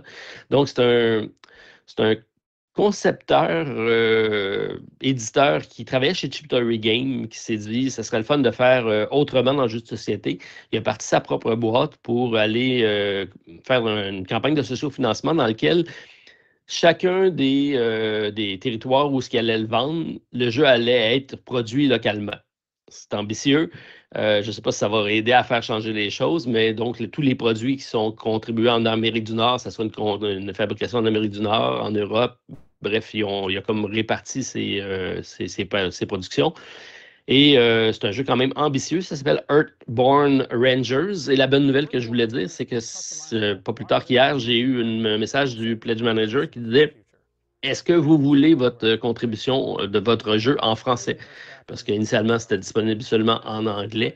Et donc, il semblerait que quelqu'un a été intéressé à faire la traduction. Et maintenant, on peut le mettre en anglais parce que c'est un jeu qui est quand même narratif. C'est un jeu de cartes un peu à la 7e continent, dans lequel on va avoir donc un personnage dans un monde post-apocalyptique, mais on veut amener ça du bon côté. Donc, comment reboiser, repeupler, puis pas refaire les mêmes gaffes d'être dans une économie de consommation d'énergie fossile. Donc, tout ça fait en sorte que c'est très... la prémisse du jeu est intéressante, autant de sa fabrication que sur sa thématique. Il reste à voir si le gameplay va être intéressant, mais c'est pour ça que je voulais y contribuer et le mettre de l'avant. Donc, ça se sent bien prochainement. Le développement va bien. C'est pas comme un 7e Citadel qui prend 4 ans. Ah oui, celui-là, on va en entendre parler longtemps, je pense encore. Hein. Eh ben, voilà. On parlait tout à l'heure de post-apocalyptique. Moi, je vais continuer là-dessus avec une campagne qu'il y avait l'année dernière sur Game on Tabletop pour une localisation en français d'un jeu que Martin a présenté il y a quelques années au début de la chaîne. Ça m'a fait tout drôle de voir une de ses premières vidéos tout à l'heure. La campagne a été relancée il y a 1 ou 2 semaines parce qu'il y avait eu des histoires lors de la localisation, il y avait eu un acteur qui avait été imposé en plus entre les deux, donc bon, ils ont relancé la campagne pour avoir des nouveaux fonds pour leur sortir la version française. Je parle de Maximum Apocalypse, voilà, pour la localisation en français, avec la possibilité de prendre Maximum Apocalypse version française, Maximum Apocalypse c'est pas une extension, c'est un standalone. Alors attendez, je vais écorcher, c'est Wasted Wilds. Désolé, moi, mon accent anglais, je suis français. Voilà. C'est relancé, ça m'attire. J'ai vu ta vidéo, Martin. Je trouvais ce système de survie super intéressant. On parlait de The Road tout à l'heure. Ça me fait un petit peu penser à ça, avec une mise en place originale au début. Peut-être beaucoup de placement, une mise en place de jeu encore un peu longue. Hein, je reviens souvent là-dessus, mais bon, non, t'as pas trouvé? Ça se fait bien, ça se fait bien. Sincèrement, c'est un des jeux que j'apprécie grandement, qu'on a joué quelques fois avec Stéphane. Je ne sais pas si tu partages mon opinion, Stéphane, mais c'est un jeu que j'aime beaucoup retrouver, revisiter. Donc, il n'est jamais très loin. Voilà. Et moi, je ne le... Oui, mais je rejoins un petit peu Lutin, par contre, parce que oui, effectivement, la mise en place, chercher les cartes, chercher la pile de fouilles que tu peux faire, oui, ça demande quand même du temps. C'est une dizaine de minutes. Là, c'est pas, ouais, c'est pas la fin du monde, justement, pour un jeu post-apocalyptique. Exact. Voilà. C'est vrai. C'est ça, exact. Voilà. Mais effectivement, moi, il était passé sous le radar, je le connaissais pas forcément. Et puis voir là cette petite histoire avec justement cette suite qui allait passer en français, qui allait être localisée, bah du coup, bah voilà, je suis parti. Bon, bah, pas all-in, mais bon, c'est déjà un beau bébé, quoi. Voilà. Donc un jeu apocalyptique avec justement cette suite qui a un mode campagne. Bah voilà, moi j'ai dit banco. Voilà, tout simplement. Très bon choix, effectivement. La campagne est très légère, mais n'importe quel des scénarios peuvent être faits indépendamment. Mais si on les fait dans l'ordre, il y a une suite logique où on va découvrir la vanne. Après ça, la vanne va nous permettre de découvrir un scientifique. Le scientifique va vouloir trouver les remèdes. Puis tout ça, on passe d'un problème à l'autre parce que c'est maximum apocalypse. Donc, on va dans tous les sens. C'est plutôt bien fait. J'aime beaucoup ce jeu-là. Oui. Vous serez surpris d'apprendre que j'ai le all-in du jeu et que j'attends moi également le Wasted Wilds. Eh ben voilà. Ah ben quel bel accent. Ah, merci de me rattraper. Oh. C'est bon. Stéphane? Oui, pour ma 5e position, c'est un jeu, à vrai dire, c'est le jeu fétiche de Martin Lafrenière. Donc, c'est Too Many Bones, Unbreakable. Écoutez, c'est un des jeux que j'adore sortir. C'est un jeu qui, j'ai la chance d'avoir le Trove Chest. Fait que c'est un jeu qui se sort très rapidement. C'est un jeu que j'ai joué plusieurs fois, un jeu de stratégie. Un jeu qui est facile quand même à expliquer en tant que tel. C'est juste la maîtrise du personnage qui parfois peut être un petit peu difficile. Mais pour moi, avoir joué plusieurs parties en solo, pour avoir joué la plupart des Gearlock, eh bien, c'est quelque chose qui peut être plus facile à expliquer à un autre joueur. C'est un jeu qui n'est pas facile à gagner, mais que je maîtrise assez bien. Je joue le mode facile. Okay? Il y a des modes faciles, intermédiaires, difficiles. Mais si on joue mode facile, et d'ailleurs, c'est ce que je fais même dans mes jeux vidéo, j'ai appris à jouer facile, je cherche du plaisir, je cherche à finir mes parties et non pas à part Tented Grill, qui est un peu l'inverse de ce que je viens de dire tantôt. Mais l'important, c'est d'avoir du plaisir. Et avec Too Many Bones, en jouant au mode facile, c'est un jeu que oui, je réussis ma campagne, je réussis mes parties. C'est du défi, je gagne, c'est amusant. Et Unbreakable va venir remplir mon coffre et ajouter certaines petites règles. Et ah oui, il est énorme et il est lourd. OK? Pour le déplacer, il faut le vider, il faut enlever les tiroirs pour être capable de déplacer cette chose immense. Mais c'est un jeu que j'attends. C'est sorti l'an passé. Ça devrait sortir assez prochainement. Et oui, et de toute façon, avec la compagnie Chip Theory Games, c'est pas quelque chose qu'on se trompe. C'est des jeux de qualité. Et oui, c'est ma 5e position. Too Many Bones. On aura sûrement la chance d'en parler très prochainement parce qu'on va se voir là-dessus. Oui, monsieur. OK, je vais enchaîner rapidement avec ma sélection. Elle va être rapide parce que je connais pas le jeu. Ah. T'as fait au hasard comme ça. Qu'est-ce qu'il fait là? Et c'est un de mes rares all-in de l'année. Et là, c'est parce que j'ai été, si vous suivez le podcast de l'autre côté du plateau, mon ami Martin m'a incité à appuyer sur le bouton. Il a beau dire le contraire, j'ai été réécouter l'épisode, puis c'était « Ah ouais, pèse Martin, ah ouais, pèse Martin ». Donc, j'ai pesé pour la contribution all-in de Forsaken. Qu'est-ce que Forsaken? Ben, j'étais séduit par 3 choses du jeu. Je dis que je ne le connais pas, mais quand même, j'ai suivi un peu la campagne. Premièrement, c'est le premier jeu de la compagnie Game Trace. Tout le monde connaît Game Trace dans l'industrie pour ces fameux, tu parlais tantôt d'organisateurs, c'est leur force, c'est d'être capable d'avoir un jeu hyper bien structuré pour faciliter le gameplay. Et c'est donc un gros plus. Donc, qualité de production va être au rendez-vous, ça c'est sûr.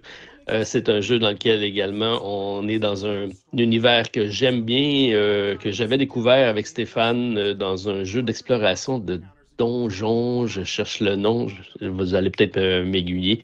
Bref, c'est un jeu de western futuriste, donc dans lequel on a des personnages, c'est ça, western, mais dans un univers vraiment qui est un peu plus science-fiction. Et ça, c'est une combinaison de deux thématiques que j'aime beaucoup, qu'on voit quand même pas si fréquemment. Et c'est un narratif avec du matériel vraiment hors pair. Fait que là, c'est vraiment le côté bling-bling qui m'a séduit. Artistiquement, c'est superbe. Le matériel est génial. Premier projet de la compagnie Game Trace, donc, et ça se joue en solo, c'est 1 à 4 joueurs. C'est un narratif dans lequel on va évoluer nos personnages. Donc, pour la thématique, l'artistique et la qualité du matériel, donc, c'est vraiment pas des bons critères de sélection normalement, mais là, j'ai appuyé sur le bouton donc pour Forsaken, qui arrivera vraisemblablement l'année prochaine. Donc, à suivre. Je vous en dirai si j'ai fait un bon choix ou pas, mais c'est fait. Ah, malgré tout, là, le projet, il tapait dans l'œil. Hein. C'est vrai que c'était attirant. Hein. C'était très très attirant. Après, sur le papier, il est bien. Après, moi, c'est le côté effectivement narratif. J'arrivais pas à me rendre compte de l'ampleur du narratif dans le jeu, dans les présentations qu'ils ont fait. Je sais pas si c'est vraiment... Voilà. À voir, tu nous diras ce que tu en penses. Je l'ai pris, le fait de l'avoir pris en all-in, je l'ai pris avec Foreteller. Je ne sais pas si vous avez eu la chance de l'essayer, cette application-là. C'est malheureusement en anglais seulement. Je pense que ça va commencer à arriver en français dans certains titres. Mais c'est un peu ce qu'on retrouve dans différents jeux où le narratif t'est raconté, mais vraiment par des acteurs professionnels. C'est scénarisé, ça ressemble à un podcast. Tu l'écoutes et tu as les effets sonores et c'est comme si tu étais dans l'action. Donc, c'est presque un hybride vers le cinéma. Et j'aime beaucoup, ça simplifie et ça rend le jeu plus immersif au niveau narratif quand surtout on a une grosse bible à lire. Là. Donc, c'est intéressant. Ah bah ça permet d'avoir un univers et vraiment d'avoir non pas un jeu, mais quelque chose dans lequel tu vis vraiment. Effectivement, oui. Quelque chose où une fois que tu ressors là de la partie, tu as fait une phase de ta vie à l'intérieur, tu as fait vraiment comme si tu étais dans un film. Et c'est ma transition. Et vous avez vu, là, un vrai professionnel. Avec un jeu dans lequel on ressort à chaque fois avec une expérience. Voilà. Nemesis Lockdown. Alors, comme Stéphane, moi aussi, j'avais pris la version française. Donc, on a attendu un peu plus, Stéphane, effectivement. On a eu malheureusement la petite déception qu'il y ait des errata qu'on attend. Mais bon, moi, comme je disais tout à l'heure, quand on en a parlé, j'ai fait des parties, ça m'a pas du tout gêné. Les errata sont pas énormes, j'ai trouvé, franchement. J'ai eu la chance de faire une partie en version originale et des parties, notamment avec ma femme, avec Lockdown en version française. Ça se joue parfaitement malgré tout. Une vidéo va arriver, j'ai mis du temps à la monter parce que je voulais faire un comparatif entre les deux. Donc j'ai fait une vidéo non pas pour copier ta vidéo que tu avais fait, Stéphane, qui était très bien justement, qui présentait très bien Nemesis de base. J'ai fait un petit comparatif juste pour montrer les mécaniques qui changent et il n'y aura pas besoin de plus. Franchement, gros coup de cœur. Voilà, vous ne serez pas déçus. Ça passe le cran du dessus par rapport à Nemesis classique. Mécanique d'électricité, de mise en lumière dans le jeu c'est fabuleux. Par contre, effectivement, quelqu'un qui devrait commencer, je suis pas sûr que Lockdown, ça serait par celui-là qu'il faudrait commencer. Les mécaniques sont pas forcément plus compliquées, mais comme je dis dans ma vidéo, vous verrez, ça demande plus d'adaptation. Vous allez plus courir pour aller chercher des indices, alors que dans le premier, on savait par exemple qu'il nous fallait la destination, on allait au cockpit, on savait qu'on allait vers les réacteurs, on allait vers l'arrière du vaisseau. Là, c'est fini. Là, c'est fini. Il n'y a pas d'objectif fixe. C'est vous qui allez tourner pour faire un petit jeu de Cluedo sur une finalité. Mince, je ne me rappelle plus le nom, mais en fait, à la fin, il y a un événement à la fin du compteur temps qui pourra tout changer. Et ça va être un espèce de petit effet Cluedo parce que chacun va au début de la partie avoir une petite fiche en vous disant, bah voilà, la station va exploser. Ah, bah j'ai celle-là, donc c'est pas cette possibilité. Il y a peut-être autre chose. Peut-être que c'est les pods d'extraction qui vont exploser ou autre, mais on ne le sait pas. Donc, avec les actions d'ordinateur, avec certaines cartes, avec certains événements, on va aller chercher pour voir ce que les autres joueurs ont. Et grâce à ça, on va essayer de trouver celui qui est à la fin du compteur temps. Ça change beaucoup de choses parce que du coup, cet objectif n'est pas quelque part sur le plateau. Il va falloir courir pour s'adapter avec la lumière, avec justement les monstres, avec la lumière qui n'auront pas forcément les mêmes réactions. Vous allez voir, franchement, très très bon, mais Nemesis ou Lockdown, je pense que ça dépend des expériences de chacun. Voilà, moi j'ai adoré. Ça donne le goût en tout cas. Et ben pour bientôt. Exact. Fait qu'écoute, écoute, je te rejoins sur le même choix pour moi parce que moi aussi, Lockdown était sur ma liste de mes sociofinancements que j'ai reçus. Je suis très content que tu me dises que que je suis pas obligé d'attendre les corrections, que c'est très minime. C'est ce que je vais sortir ce week-end. Fait que pour m'en jouer une partie soit cet après-midi ou demain. Et je t'en donnerai des nouvelles avec grand plaisir. J'ai vraiment hâte de l'essayer. Tout ce que je peux rajouter, c'est que j'ai pris le all-in. Alors attends, rappelle-moi, il y avait quoi dans ce all-in? Attends, je me rappelle même pas. Alors, tu avais le playmat. Oui, d'ailleurs, j'en ai profité pour prendre le playmat du premier. Ouais. Fait que là, je suis tout excité. Ça, j'aurais dû faire ça. C'est une boîte de créatures différentes, là, vraiment inutile, en fait. Vraiment inutile. Le pire, c'est que je le sais. Hein? Ah bah déjà, tu continues à le faire. Dans la boîte des stretch goals, pour remplacer les nocturnes qu'il y a là, il y a déjà des créatures, c'est les critides. J'ai pas eu le temps d'y jouer, mais déjà, rien qu'avec la boîte de stretch goal, tu as déjà des ennemis en plus. Donc, bon. Ben oui. Et exact. En plus, dans Nemesis Lockdown, tu peux utiliser des ennemis de Nemesis classiques. Okay. Le laboratoire, il y a deux côtés, justement, pour utiliser les ennemis de Nemesis classique, et il y a un deck d'événements spécifique aux ennemis de Nemesis classique. Ah, ok, ah, ben, c'est bien. Voilà, tu verras ma vidéo. Ok, non. Parfait, excellent. Est-ce que c'était ton choix aussi, Stéphane? Oui, c'était mon choix. Donc, vous vous recoupez à ce moment-là? Ben, moi, il était placé un petit peu plus haut, mais tant qu'à parler de ce chef-d'œuvre, je l'ai mis à la même place. Comme je vous dis, moi, c'est pas forcément dans l'ordre. Hein. Je vais un petit peu... Un gros, un petit, j'essaye de mitiger. Ben, vas-y, continue avec ton choix, où ce que tu étais rendu, puis comme ça, tu auras déjà parlé du prochain. Je ne sais plus où j'en suis rendu. Stéphane. Non, vas-y, Stéphane. Ah non, moi, c'est fait. Moi, c'est Lockdown aussi. Moi aussi, je suis comme lutin. J'ai pas vraiment un ordre. J'ai pas de... Parfait. Bon, 1 à 10, là. OK, on est tous dans la même situation. Mon cas, moi, c'est un duo d'auteurs que j'aime bien. J'ai grandement apprécié leur deck building de civilisation qui a été fait l'année dernière. C'est Nigel Bucklett et David Turzi qui ont fait Imperium Classic Imperium Legion. Et ils se sont associés pour faire un plus gros jeu encore qui est arrivé en campagne de socio-financement et qui n'est pas encore sorti, mais j'ai eu la chance de le tester au courant de l'année parce que ASN y était présent. Et c'est d'une grosse compagnie, c'est Mind Clash Game, et je parle du jeu Voidfall. Alors, c'est un jeu d'exploration spatiale très ambitieux, immense plateau. Stéphane, tu vas voir beaucoup d'aspects de Eclipse qu'on a joué ensemble.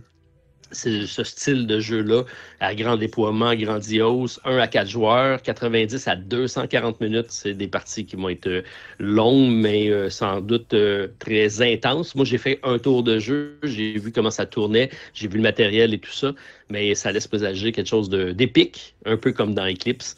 Alors, j'ai bien hâte de voir ça arriver sur nos tables, et généralement, Mind Clash Game nous déçoivent rarement. Et je pense que ça va être le cas avec celui-ci. Donc, et c'est des illustrations de Yann O'Toole qui fait encore plus grandiose dans le jeu.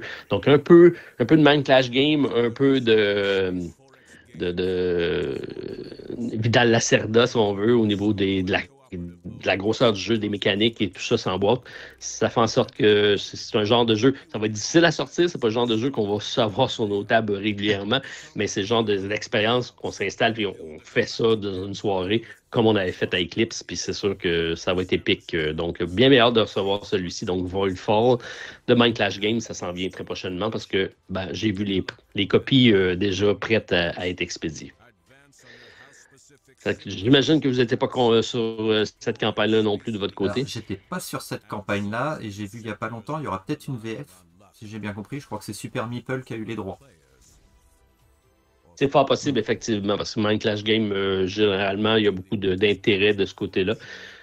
C'est pas des jeux à grand tirage, mais c'est des jeux à grand déploiement, dans le sens que il y a une grosse communauté, mais c'est pas, puisque c'est des immenses jeux, je pense pas que pour une compagnie, ça soit des projets hyper rentables parce qu'on fait pas beaucoup de volume, mais on va chercher en qualité plus qu'en quantité.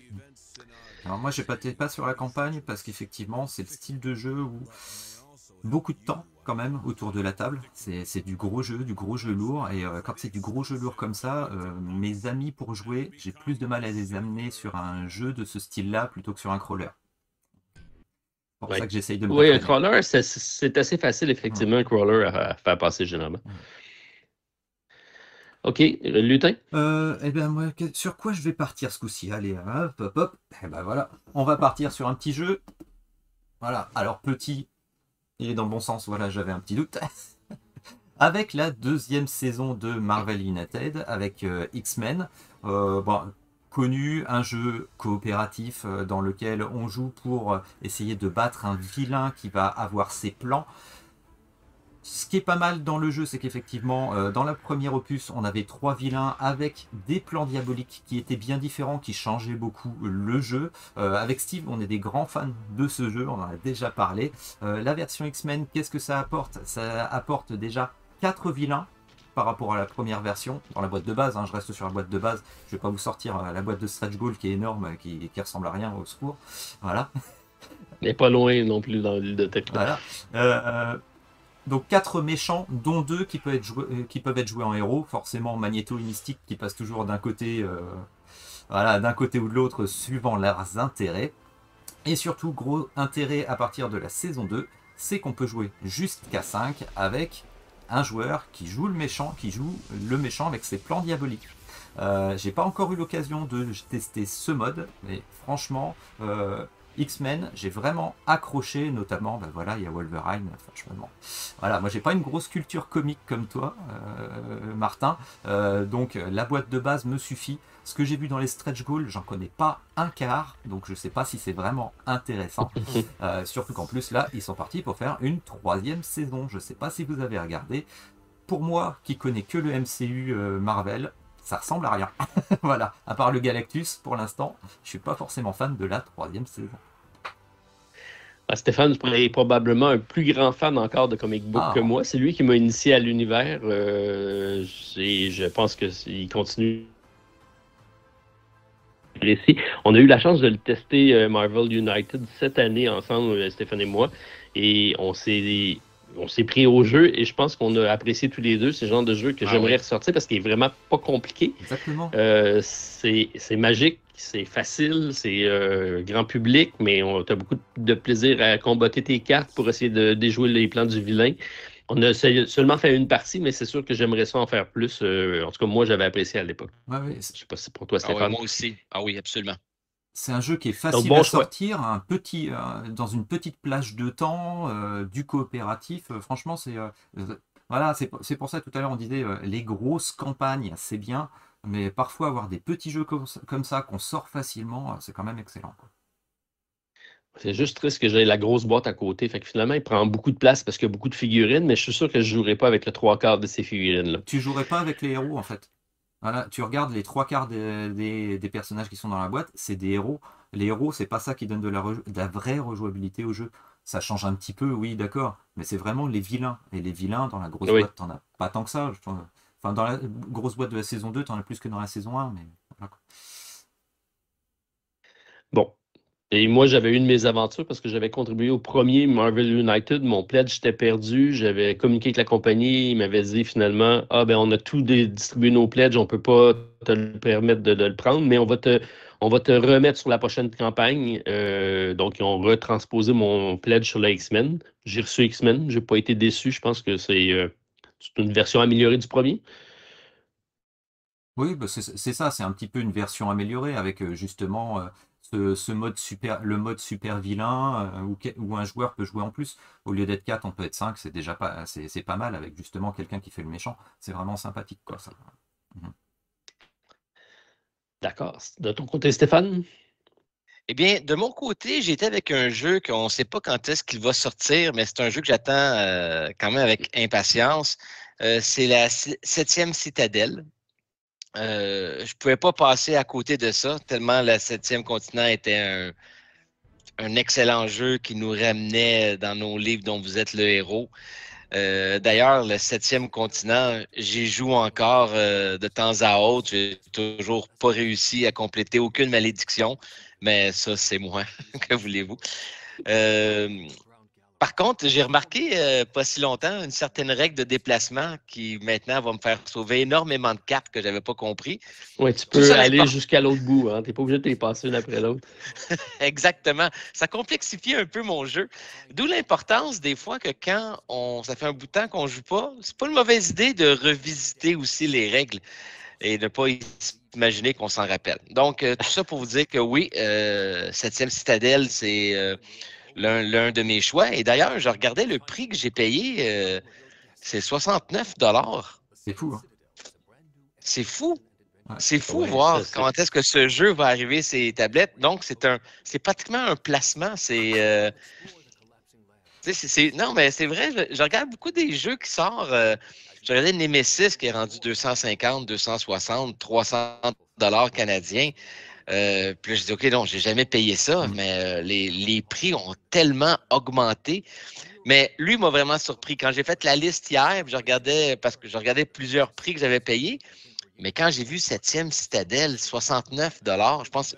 Là, par contre, je ne sais pas si c'est 69 € ou 69 Attends. américains, mais peu importe. Tu n'as pas pris de all-in? Non, j'ai juste pris la boîte. Je sais même pas, je me rappelle pas s'il y avait d'autres extensions, mais non, j'ai pas pris de all-in pour lui. Le cercle des... Applaudis. Ah voilà, le cercle des acheteurs compulsifs t'applaudit. Merci. Mais j'ai peut-être changé le Pledge Manager quand il est sorti, par contre, hein, parce que sur la page, on le voit pas. Exact. Je vous confirmerai à un moment donné. La prochaine fois, je vous le dirai, mais quand on le recevra, qu'est-ce que je me suis ramassé avec. Donc oui, 7e Citadelle, du narratif, de l'exploration de la ville, tout ça. Fait que ça va être fort intéressant. Et j'ai bien hâte. Mais très peu de nouvelles. Et ça, je trouve ça très dommage. On est un peu laissé dans le néant. Et ça, je trouve ça, de leur côté, un petit peu un manque pour nous garder informés. Oui. Ouais. Tout le monde se pose la question. Et c'est une des campagnes, des rares campagnes, lorsqu'ils ont fini la campagne. Normalement, ils promettent de quoi tout le temps dans l'année qui suit, la plupart des projets. Cette campagne-là, on dit non, non, ça ne sera pas dans l'année qui va suivre, ça va être dans 2 ans parce qu'on a beaucoup de cartes à faire. Et malgré tout, ils sont 1 an en retard par rapport à ça. Donc, ça commence à être long. Surtout qu'ils ne peuvent pas dire qu'ils ne savaient pas c'était quoi. C'est pratiquement dans le même type de composante que le premier jeu. Ça prouve que il y en a qui vont sur Kickstarter ou GameFound avec des jeux prêts à commercialiser et d'autres qui vont avec des idées. Et quand on parle d'une idée, c'est sûr que ça peut être plus long. Donc, c'est un peu ça dans leur cas. Mais je leur donne le bénéfice du doute parce que Sesame Continent, pour moi, ça reste un chef-d'œuvre ludique que j'ai grandement apprécié. Donc, bien hâte de redécouvrir avec la Citadelle, voir si ça va être aussi bon. Et si on le reçoit un jour, bien sûr. Mais justement, je ne sais pas si tu as sûrement vu ça, Martin. Monolith qui avait fait l'équivalent de ses vœux, et j'ai trouvé ça intéressant. Ils ont expliqué ce qu'ils allaient faire dans le futur du crowdfunding, qu'ils allaient toujours venir maintenant, alors après, on va voir en réalité, avec des projets aboutis qui sont prêts à aller en production. Je ne sais pas si tu as vu la communication. Ça peut être intéressant, c'est à voir si c'est suivi des faits. Je pense que oui, parce qu'ils n'ont pas d'intérêt, puis c'est dans leur intérêt de ne pas de faire ça, parce que plus tu es près de la date de commercialisation, plus tes chiffres sont réels. Et là, le contre-coup que le monde a présentement, c'est de se dire, ils ont fait un budget, ils ont présenté un prix, ils ont fait des analyses, et là, si tu attends 1 an, 2 ans de plus, c'est pas vrai qu'ils vont être capables de rentabiliser 69 $ de ce 7e Citadelle. Là, ils vont dire j'ai un problème. Là, ils vont dire j'ai besoin de financement supplémentaire. Donc, plus tu réduis ce temps-là et plus tu vas être près de la réalité au niveau de tes coûts. Donc, c'est une excellente nouvelle d'arriver avec des projets prêts à être commercialisés. D'ailleurs, j'en profite pour dire que je vais tenter ma première expérience sur Kickstarter dans quelques semaines. Ça va apparaître et on a un projet qui s'en vient au mois de mars. Donc, j'ai hâte de voir comment ça va parce qu'on a un jeu qui est en développement qui est complètement à l'extérieur de ce qu'on fait généralement. Et ça, c'est à ça que sert Kickstarter. Donc, dans le fond, nous, on a un modèle commercial pour faire des petits jeux abordables, grand public. Puis là, on s'en va faire quelque chose de plus ambitieux, plus gros avec une licence. Donc, on va passer par la plateforme pour celui-là. Je vous en tiendrai, on fera le follow-up de comment ça se passe. Parce que ça va être intéressant de voir en arrière de la boutique comment tout ça se gère. Tu m'intrigues. Il y a des figurines, il y a un stretch goal en forme de Stéphane. Hey! Ben oui, j'espère que oui! Le pledge Stéphane, ouais, ça sera pas le all-in, ça va être le pledge Stéphane. Ouais, c'est une bonne idée ça. J'enchaîne avec mon projet qui m'a grandement surpris cette année. J'ai eu la chance d'avoir le prototype, je l'ai présenté durant la campagne. C'est une compagnie canadienne d'un auteur québécois et c'est un jeu que j'ai fait tourner autour du Québec dans tous les salons. Tout le monde apprécie ses parties et c'est un challenger à Terraforming Mars, rien de moins. Donc, je parle du jeu Hertz qui arrive très, très prochainement. Vous allez avoir ça dans les mains dans les prochains jours parce que je sais que ma copie est en route. C'est de la compagnie Inside Up Game en anglais. Ça, c'est canadien. Par contre, ils n'ont pas fait la version française. Ils ont donné les droits à Lucky Duck Games et ça arrive. Donc, c'est un 1 à 5 joueurs. C'est un engine building de cartes dans lequel c'est toute la thématique écologique, des magnifiques photos. C'est un jeu qui ont pris une direction artistique plus photo et ça fonctionne bien parce qu'il y a énormément de cartes. Il y a plusieurs axes de développement. On va aller cultiver des zones. On a des objectifs communs et personnels. On veut vraiment créer son écosystème. C'est comme si on était propriétaire d'une île et que, un peu comme Dieu, on va la recréer à notre image avec des objectifs et accueillir des animaux, des plantes, les faire grandir. Donc, c'est un genre de jeu de simulation, un peu comme dans les jeux vidéo. Et ça fonctionne super bien. Très, très ambitieux. Et Maxime Tardif, qui est l'auteur québécois, a réussi à faire de quoi de main maître avec toutes ces... J'ai vu ces tableaux Excel où ces calculs qu'il y a en arrière de ça pour que ça fonctionne. C'est hyper bien balancé. Je pense qu'il va y avoir une belle vie sur ce jeu-là. Donc, ça arrive très, très prochainement. Vous allez voir ça. Puis, on peut être fiers. C'est québécois. Ouais, c'est vrai que c'était attirant dans les visuels, hein, vraiment, les belles photos, les belles cartes. Pour un gros système avec des points, franchement, très attirant. Alors, ouais. Je- il y a des jeux qui vont s'installer. Il y a beaucoup de jeux qui arrivent sur le marché puis qui disparaissent rapidement. Avec la quantité de jeux qui sortent présentement, c'est souvent le cas. Et dans ce cas-là, je pense, je peux me tromper, là, mais d'après moi, il va s'installer dans le temps. Donc, c'est ce que je lui souhaite. Là. C'est pas facile de s'installer avec un jeu qu'on nous, on appelle un evergreen qui reste tout le temps dans les ventes et qui revient, qui est proposé dans les magasins. Je pense que ça va être ce style de jeu-là. Ok. Il nous reste un jeu? Me trompes-tu? Moi, je vous avoue que je sais pas où j'en suis. Je pense que c'est le dernier. Allez. Alors, je vais partir dans mon dernier. Je vais partir dans quelque chose d'un peu moins subtil, on va dire. Je vais partir sur quelque chose qui est à moitié Ameritrash, à moitié Castle Defense. Je vais partir sur Oko Chronicle, le cycle de la Terre. Alors, moi, je l'avais mis là. Je sais pas s'il se voit à la caméra parce que j'ai le premier opus. C'est tiré d'une BD Oko qui est en plusieurs cycles. C'est une BD magnifique que j'adore, qui est sur un monde imaginaire vraiment beaucoup calqué sur le Japon, avec justement un Ronin et sa bande qui sont des chasseurs d'Oni, donc les Oni, donc c'est un peu les démons. Dans le premier opus, c'était un mélange d'Améritrash enquête, dans lequel on avait des joueurs et en face on avait un joueur qui faisait un Oni qui était caché parmi des civils, on va dire. Donc il dirigeait un petit peu des gardes et ben, les petits démons, et les autres devaient faire une enquête pour essayer de le débusquer aussi le style de démon qu'il était, pour ensuite faire le combat final. Voilà. Là, on se retrouve avec un nouvel opus, avec la même mécanique de jeu qui est, comme je dis, Ameritrash, mais nerveux, avec du déplacement qui est d'assez grandes amplitudes, c'est ça que j'ai bien aimé. Mélanger un petit peu un système de défense de château, parce que j'ai fait le premier scénario avec un des auteurs, il était venu à la maison, je suis allé chez lui, on a testé ça. Je trouve que le mélange est pas mal fait, avec à la fois on peut être 4 joueurs, ou alors on peut être de 1 à 4 contre un automa, ou on peut être de 1 à 4 contre un joueur qui ce coup-ci ne va pas faire le grand démon, mais va faire un espèce de ninja maléfique qui va nous mettre des bâtons dans les roues. Je trouve que c'est bien scénarisé. Franchement, j'adore parce qu'en plus, aimant la BD, aimant l'auteur est dans le projet. C'est lui qui fait tout le design, c'est lui qui fait vraiment tous les dessins. Il est complètement dans le projet, il fait partie du game design, quoi. Et franchement, c'est une suite de l'univers qui est géniale et qui est mise sur le plateau. C'est pas simplement une licence qui est prise ou sur laquelle on calque un jeu. Je trouve vraiment que c'est... Voilà, ça colle parfaitement à l'univers et j'ai carrément accroché à Oko Chronicle, ben, du coup, le cycle de la Terre. Vu que j'ai eu la chance de le tester, en plus avec un des auteurs, c'est vrai que ça passe beaucoup mieux. Il y avait un petit regret dans le premier opus, c'était le livret, beaucoup de micro-règles. Alors effectivement, moi, ayant l'auteur qui me présente le jeu, je me suis pas rendu compte dans la suite si c'était encore le cas. C'est toujours plus simple quand on a quelqu'un qui vous présente le jeu, en plus quand il y a participé. Il contrôle. Voilà. Oui, c'est ça.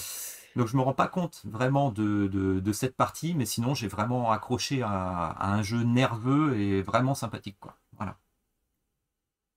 C'est souvent la complexité des premiers jeux qui arrivent en campagne de sous-financement quand ce n'est pas des éditeurs aguerris ont tendance à mettre beaucoup de règles fidelées justement pour quand on a un problème, le premier réflexe c'est de créer une règle, mais la vraie solution c'est d'enlever une règle, d'enlever une exception.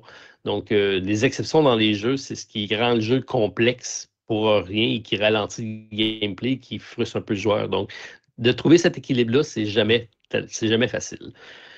Donc, ben, je connais pas, j'ai hâte que tu m'en parles un peu plus longuement. Peut-être qu'on aura la chance de tester ça ensemble. Bon, après, c'est le Red Joker, la boîte qui a fait ça. Et Oui. donc, c'est pas leur premier projet quand même, mais c'est toujours du premier projet, du petit projet, parce que dans l'ampleur, je parle, parce que c'est quand même une petite boîte, ils sont pas beaucoup, hein, voilà.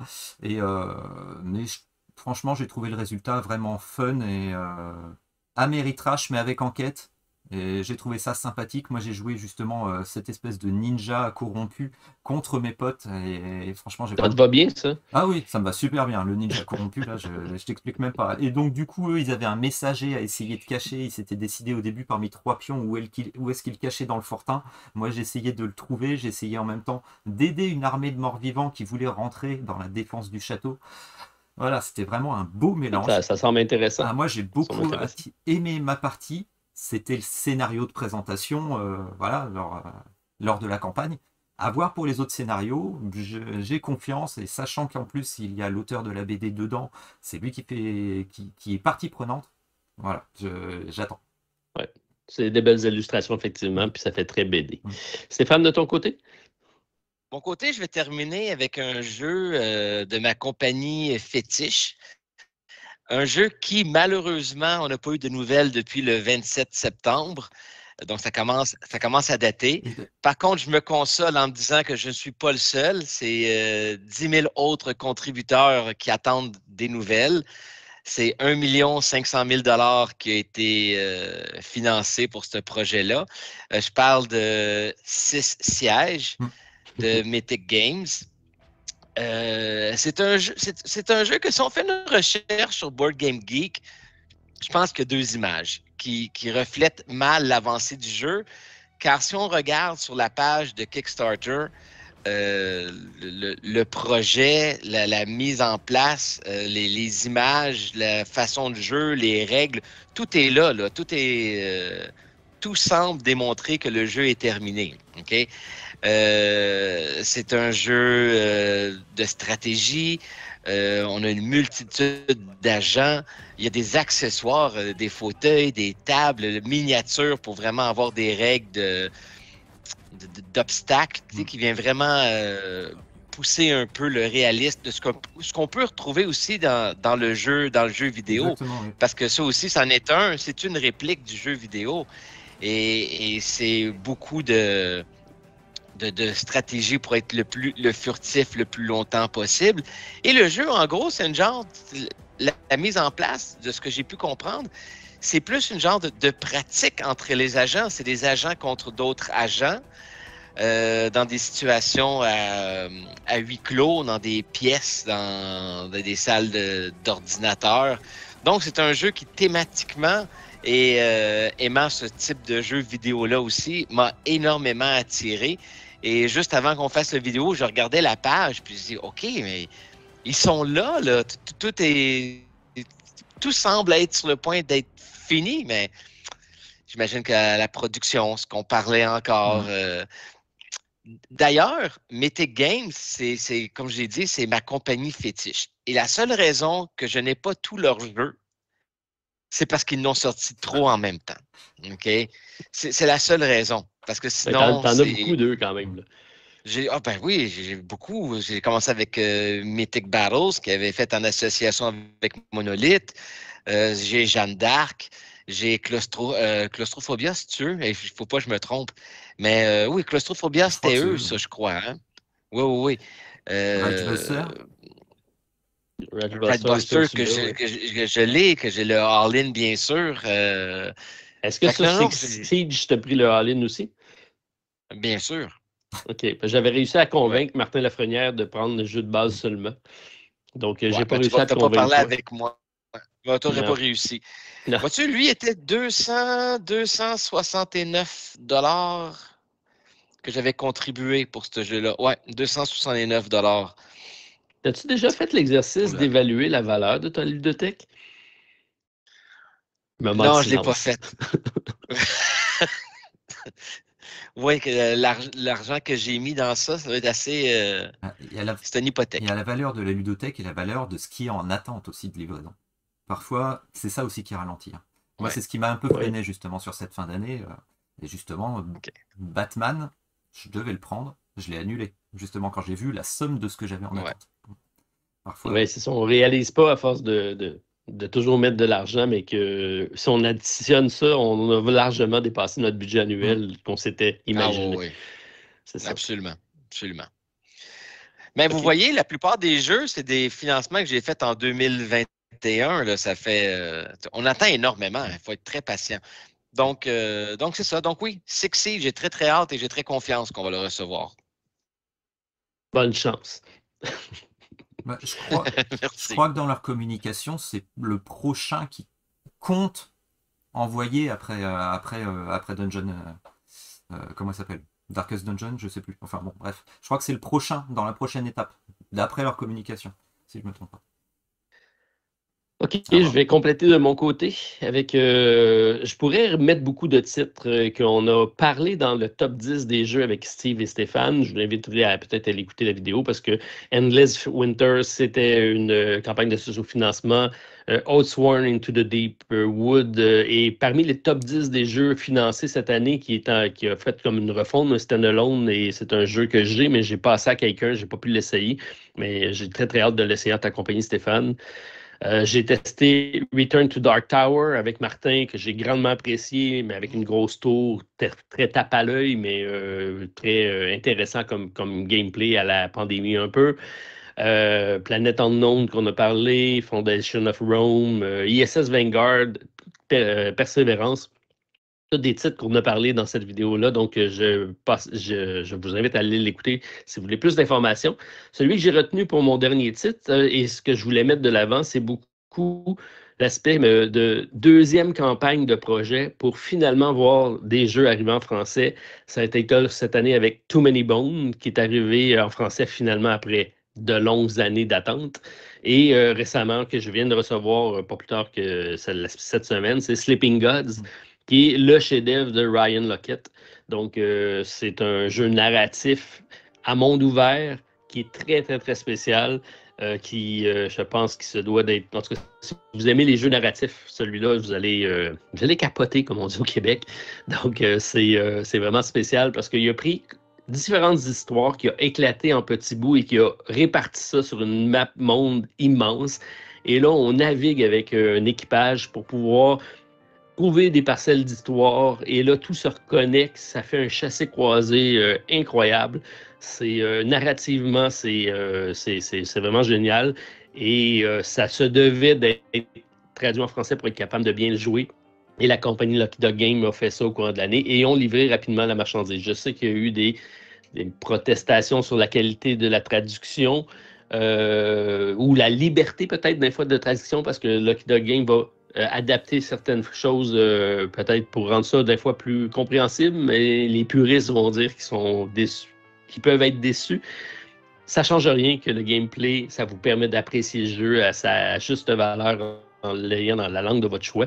Et donc, je lève mon chapeau à Lucky Dog Game là-dessus pour ramener des gros jeux comme Too Many Bones et Sleeping Gods sur le domaine de marché francophone.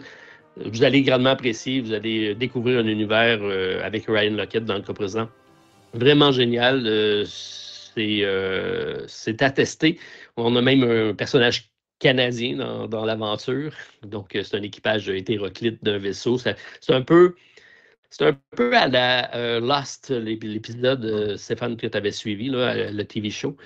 Donc, tu es comme perdu sur un navire, tu arrives là, il y a toutes sortes de choses étranges, tu vas trouver, non pas des menhirs, mais des totems, et tu essaies de reconstituer l'histoire, puis là, tu vas même croiser ton pendant. Je ne veux pas vous faire de spoiler, mais vous allez voir que c'est assez flyé comme histoire, et c'est pour ça que je l'ai fait un peu de comparaison avec The Lost. C'est comme ça que ça s'appait? Oui, Lost. Oui, perdu. Lost. Perdu. Donc, c'est ça. C'est ça. C'est vraiment un très, très bon narratif, et content de savoir que ce financement permet aussi ça, c'est d'amener des produits disponibles sur le marché francophone. Donc, bravo. Alors, c'est ma dernière suggestion pour notre palmarès des jeux de sociofinancement 2022. Merci les gars d'avoir fait cet exercice-là avec nous. C'était très enrichissant. Il n'y a pas eu énormément de crossover. Donc, on a parlé d'énormément de jeux. Alors, on a des styles différents quand même de jeux. On a tous les trois, on a quand même des mondes à part. Voilà. C'est parfait. Le jeu de course, le jeu un petit peu de figurines, le all-in. C'est un jeu dans le jeu. C'est vrai, pareil. Alors, merci tout le monde d'avoir écouté ce spécial-là jusqu'à la fin. Laissez-nous savoir qu'est-ce que vous en pensez, qu'est-ce que vous avez contribué, qu'est-ce qui, pour vous, a été vos coups de cœur de cette année au niveau socio-financement. On va suivre ça avec attention, encore une fois, au courant de l'année 2023, des projets. Ce que j'aime suivre de ces campagnes-là, c'est que c'est des projets qui, éventuellement, vont se ramasser en boutique. Donc, c'est comme... c'est notre côté voyeur qui nous permet de voir qu'est-ce qui s'en vient. Alors, moi, j'aime toujours ça, à ce moment-là, suivre la tendance des marchés. Et ça sert aussi à ça, Gamefront, Kickstarter et toutes les autres plateformes qui commencent à se multiplier. Donc, restons vigilants, ne dépensons pas dans le vide. Attention au all-in. Mais quand même, continuons à suivre ce beau hobby-là qu'on a avec les jeux de société. Les gars, merci. Super agréable une fois. Donc, on remet ça plus souvent et peut-être avec une technologie plus avancée la prochaine fois. Oui, parce que là, c'est un petit peu artisanal. On verra au montage ce que ça donne. Ça sera la surprise. Alors, merci tout le monde d'avoir été avec nous. On se revoit prochainement sur la chaîne. Donc, Stéphane, Lutin. Salut les gars. Les gars, Salut. ça fait un plaisir. Salut à tout le monde. Bye.